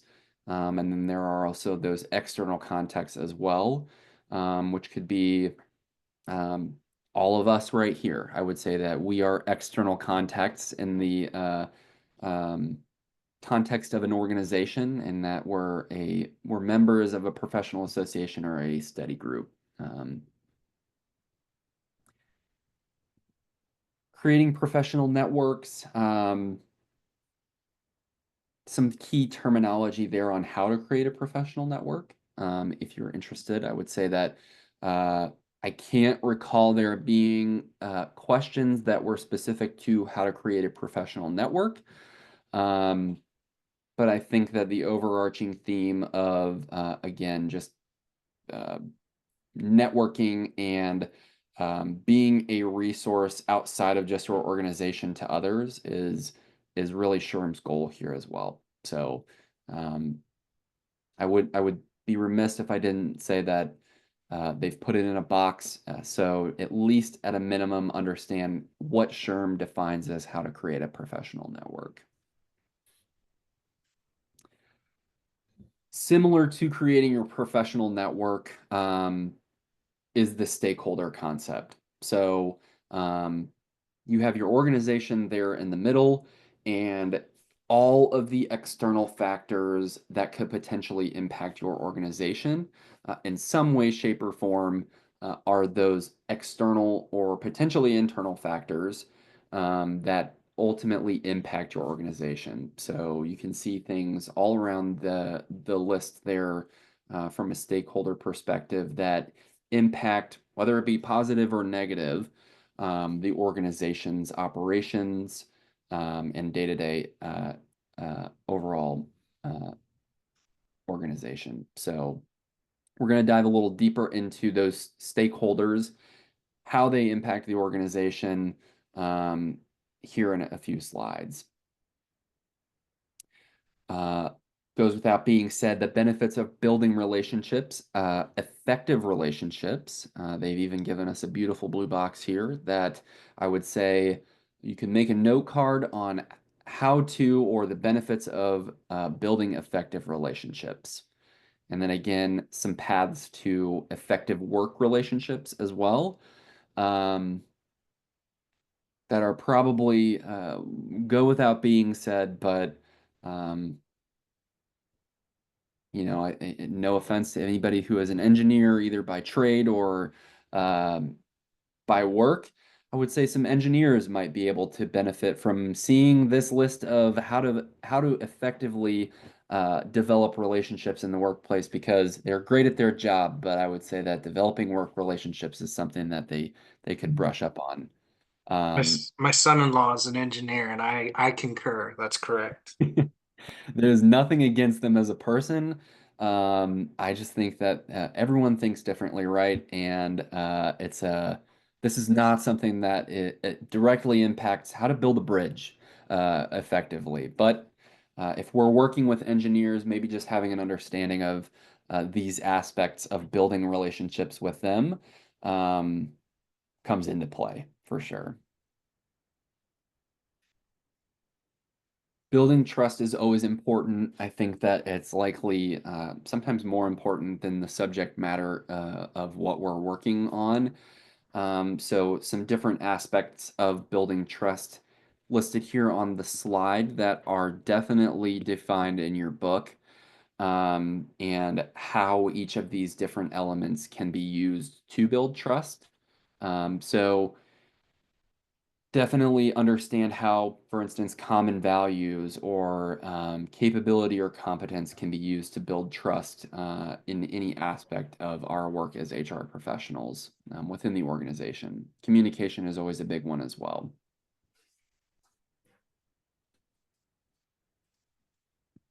We are, as I mentioned, maybe at the beginning of this session, always tasked with some type of conflict. I always said that when I first started in HR, I got into HR because I wanted to help people. And 10 years later, I can tell you that I do help people. However, it is typically brought to me in the form of some form of conflict or problem. And there are always going to be different types of conflict that we're tasked with addressing. So a couple of those different types of conflict are listed here, specifically in forms of disagreements on how to perform a task, just personal differences, or a need for control. There are also those interpersonal conflicts that may sometimes be disguised as task conflicts. Um, as it's mentioned here, the need for control might be perceived as something, someone wanting to do something a specific way, when in reality it's just the way that they want to do it, not necessarily the best way to do it.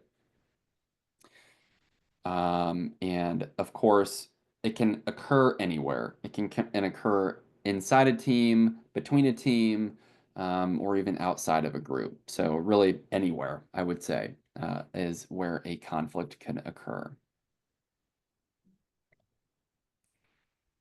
And with that, there are going to be different ways that SHRM approaches how to resolve those conflicts.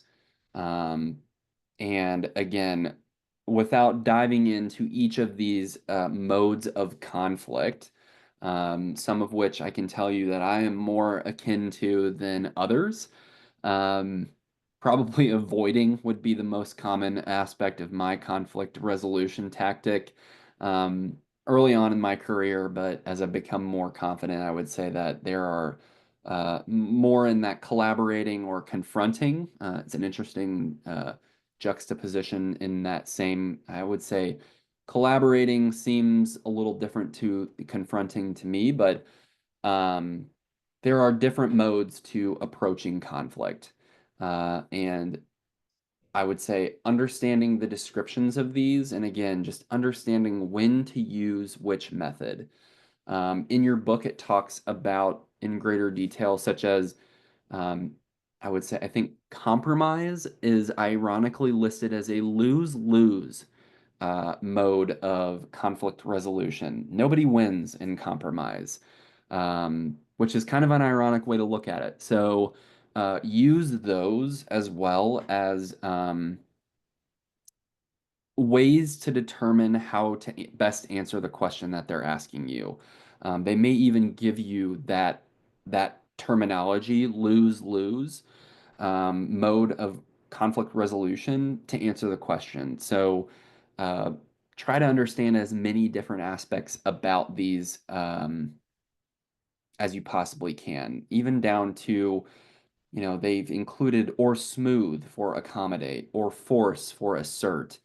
Those types of things can definitely help you in, I would say, context clues in the question, being able to be confident in the answer that you're choosing for the question that they're asking. approaches to negotiation. I think that whether we are in a labor relations role or not in our HR roles, negotiation is always an aspect of HR. So there are three approaches to negotiation that they've listed here: soft, hard, and principled. And have listed the different aspects or the different emphases of these different approaches to negotiation. So if you're a soft negotiator, you value your relationship with whoever you're negotiating with and are looking to likely come to some compromise.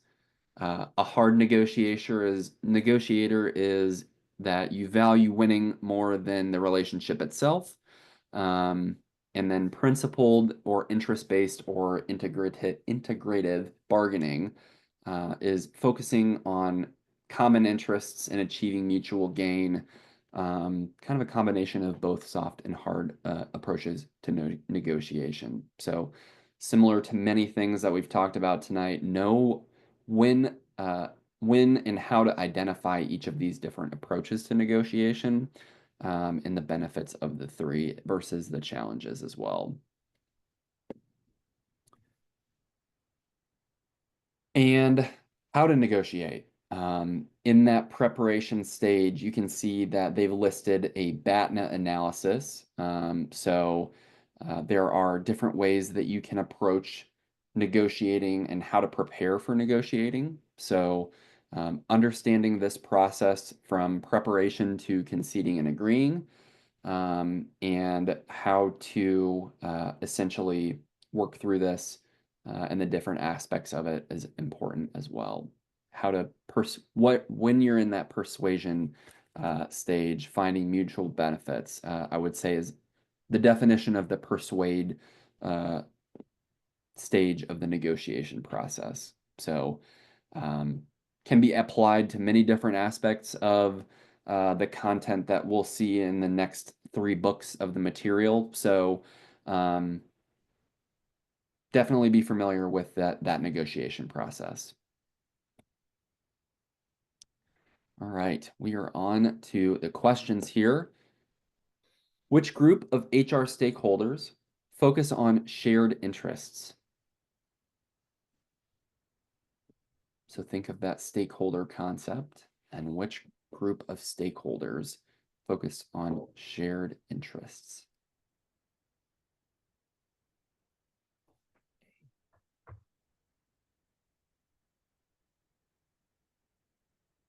I think this one was a little less obvious in your book, but was still bolded, I believe.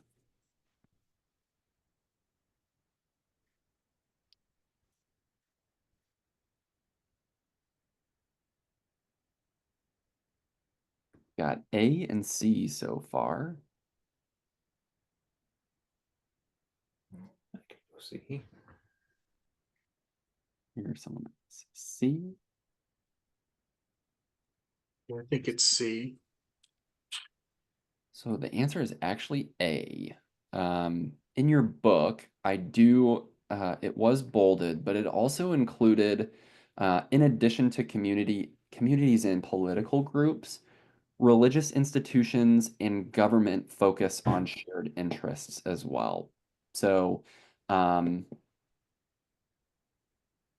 is sort of the shared interests aspect that focus solely on those. So communities and political groups. And that was directly from that HR stakeholders portion of the book.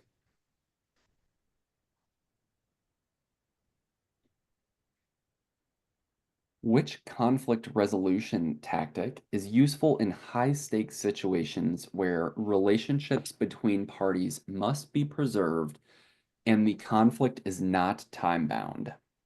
Sounds like accommodate. Okay. That's my guess. A.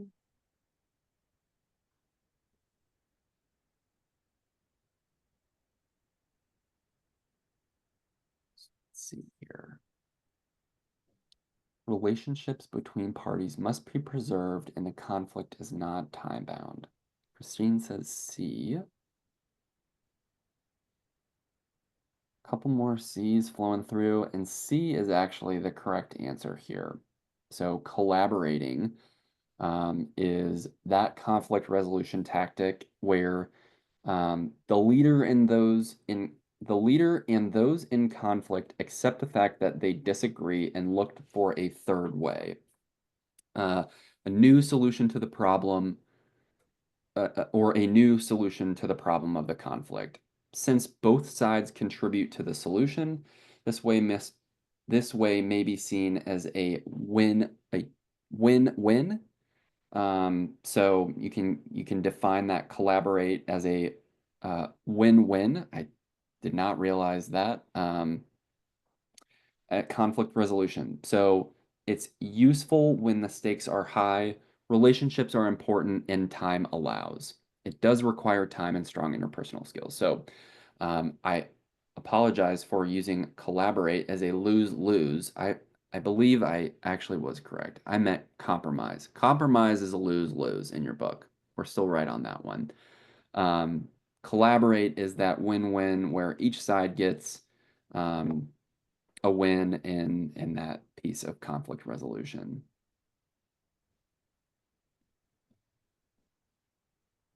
Which negotiation style focuses on positions instead of people and works to identify common interests and the opportunity for mutual gain? Soft negotiation, principled negotiation, hard negotiation, or arbitration? Is it B, principal negotiation? It is. The answer is B, principled negotiation. So, in principled negotiation, again, just the definition here is that the negotiators aim for mutual gain. So right there, if we know the beginning of that definition, we immediately can lead ourselves to that B. I think since it's fresh, I don't recall arbitration being listed in that negotiation style. So we could have immediately knocked that one off the list and just focused on A through C.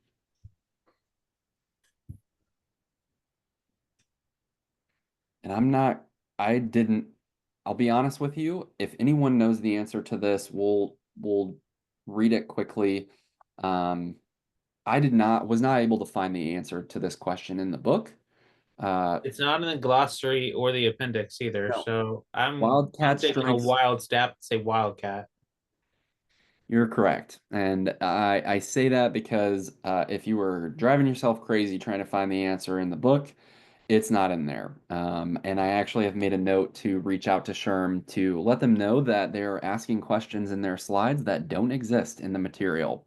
So rest assured that hopefully that question will get removed from the slides. Not sure if it's been left in there on accident or not, but who knows? Jumping into the communication section, we've got the communication model listed here, and high level, understand the different aspects of this model and know what the communicator is, what the message is, median and receiver. All four of those terms are defined in your book, essentially defined by who says what in what way to whom. I think that one of the biggest things for me that sticks in my mind is I'm almost positive I received a question on defining noise from a question. So they gave me a essentially a scenario where something was being communicated, and a particular aspect of that communication process included noise. I can't recall exactly what the noise was, but it asked me to define what that aspect of the communication was, and that particular piece was noise involved. And your book does a great job of giving you examples of noise either between the communicator and the message, between the message and the medium, and the medium and the receiver. So I would say understand those 4 concepts within that communication model and examples of noise between those particular aspects of the communication model as well. And another example of noise is basically every question on the exam. Exactly. I definitely struggle with trying to understand what are they asking, who's asking it, what are they saying, in what way, and how do I answer it? So, Yeah. That's a good way to look at breaking down the questions for sure. Some effective listening techniques. I know my wife is within earshot of me, so I'll say these quietly. Um, in that understanding how to effectively listen as the person who is being communicated to. It's not only important, but also as the person who is communicating. So if you're communicating something, you're obviously expecting some sort of feedback, as you can see here, that ultimately that person who you're communicating to, whether it be however it is happening, there will be some sort of feedback. So being an effective listener and being able to understand the different types of the feedback that you're receiving, those nonverbal messages that you might be either receiving or sending, are all aspects of that communication process. Some different ways to look at impactful communication. I think it really just is a different approach to looking at that communication model. So this model looks at you at the core and breaks out things similarly to that communication model, such as the message, the delivery, and the audience. So you as the communicator have to have an understanding of the audience's needs and perspectives in order to be able to deliver the most effective communication to that group. And deliver it in the way that will be most effective as well. So, as I mentioned, at the center is the communicator and the perception communicators create of themselves. Again, understanding the audience. Important to note here how to determine who the audience is, what they're looking for, how they'll react. And I think sometimes when we think of your book, again, does great in giving you details and explicit examples of this, because sometimes we think of communicating and the way that they depict these as, I'm a person giving a speech in a room. Your book does a great job of bringing these concepts back to HR, how we may be doing our particular job, and delivering this information to the organization or employees in the context of our day-to-day jobs. And again, some other key framing questions. Definitely understand these as well. I would say more so in the examples that your book gives you on how to frame questions that you're going to answer, or the message in particular. Some planning questions as well. Again, just understanding that these are information that you'll be that will be helpful for you in delivering impactful communication.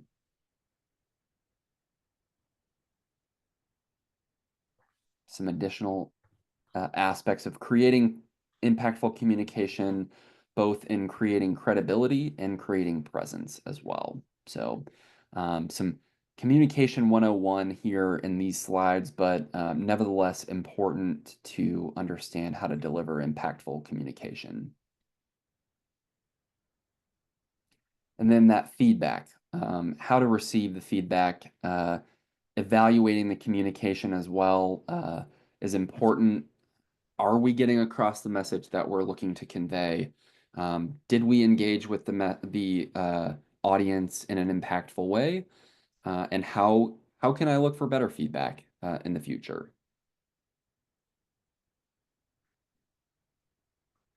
I think Probably some more applicable ways to look at feedback here, either giving feedback, providing corrective feedback, whether that be to an employee or to a vendor, or in yourself, seeking and receiving that feedback from others as you may look for that after you've given or provided that corrective feedback. So kind of understanding that feedback loop.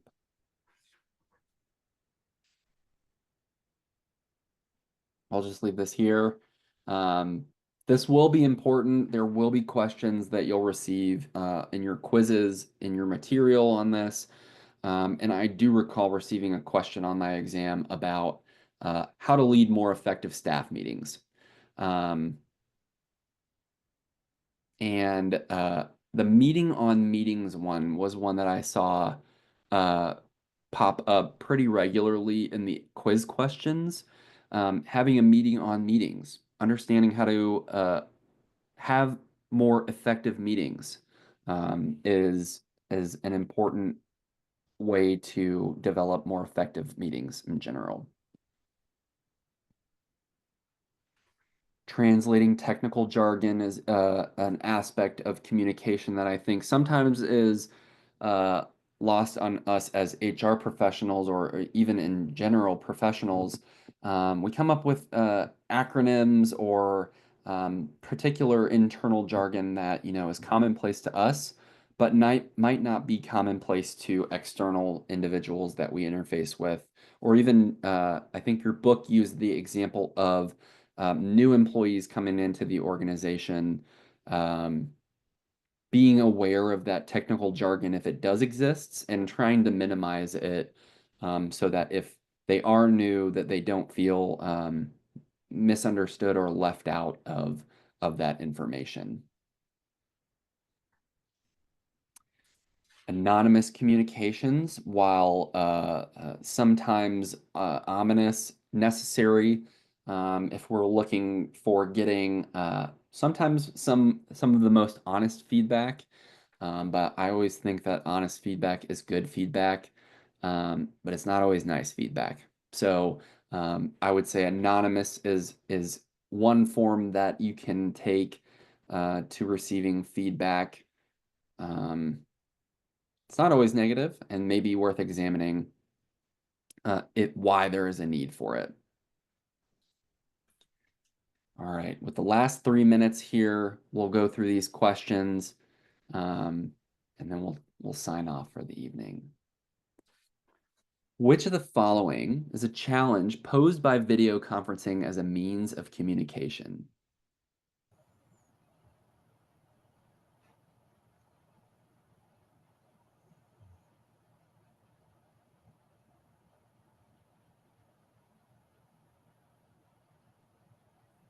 Maybe D.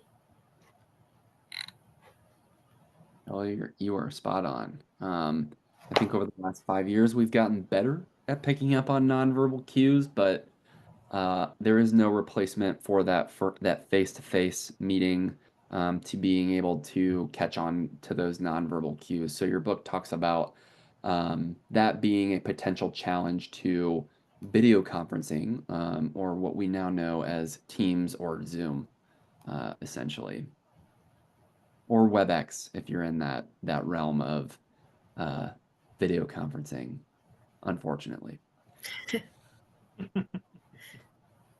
Which of the following should be considered when interpreting physical and vocal cues during an in-person communication?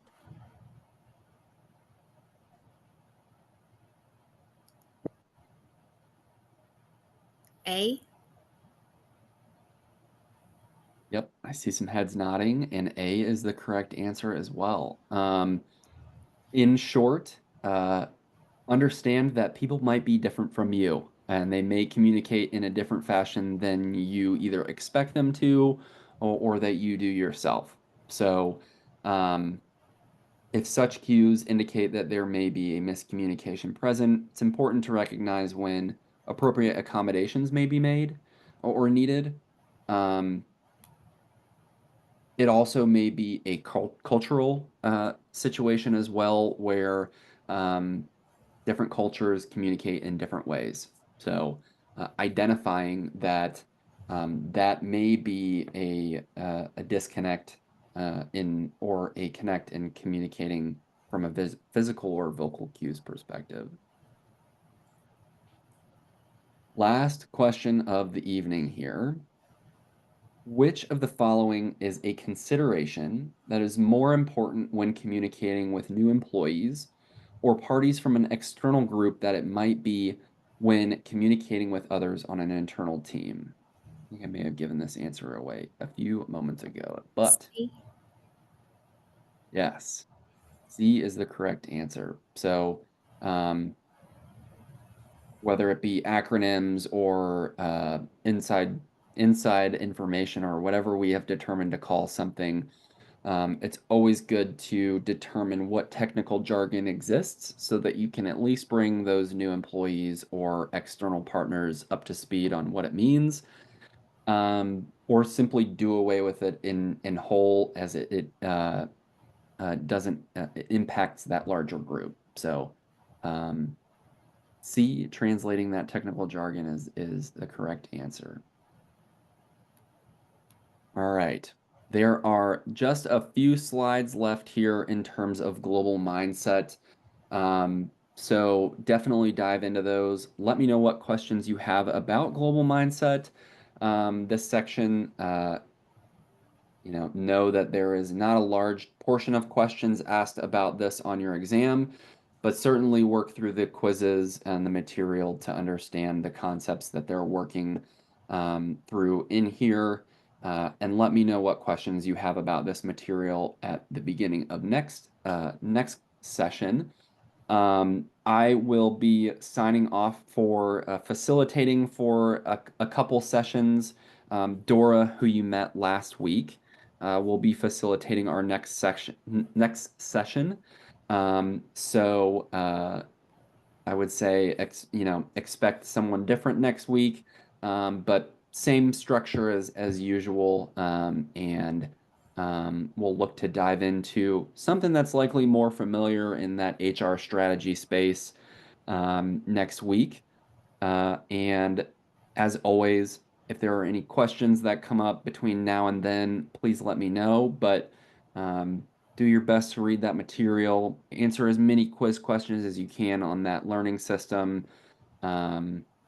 And I think that you'll be well prepared for that next session. But before we sign off, any questions? No, it's a lot of information, but we'll pause there for questions if you have them. No questions. Thank you. I have one. Yeah. Yeah, okay. So for the practice quizzes, can you take them over and over again, or is just a one time? Yes. You can take them multiple times, and I believe that you should receive different questions each time to a certain extent. There will be a section quiz that is around 40 to 50 questions for like the big chunks of sections that we went through, such as the interpersonal clusters or the business clusters. But there are also quizzes that are 5 to 6 questions that you can receive, and those questions will be different. So, and I believe even as far as taking them multiple times, you'll receive different questions as well. So definitely take them as many times as you feel necessary, but also get new questions as well. So good question. Thank you so much. Those quizzes were one of the best resources that I use to help study.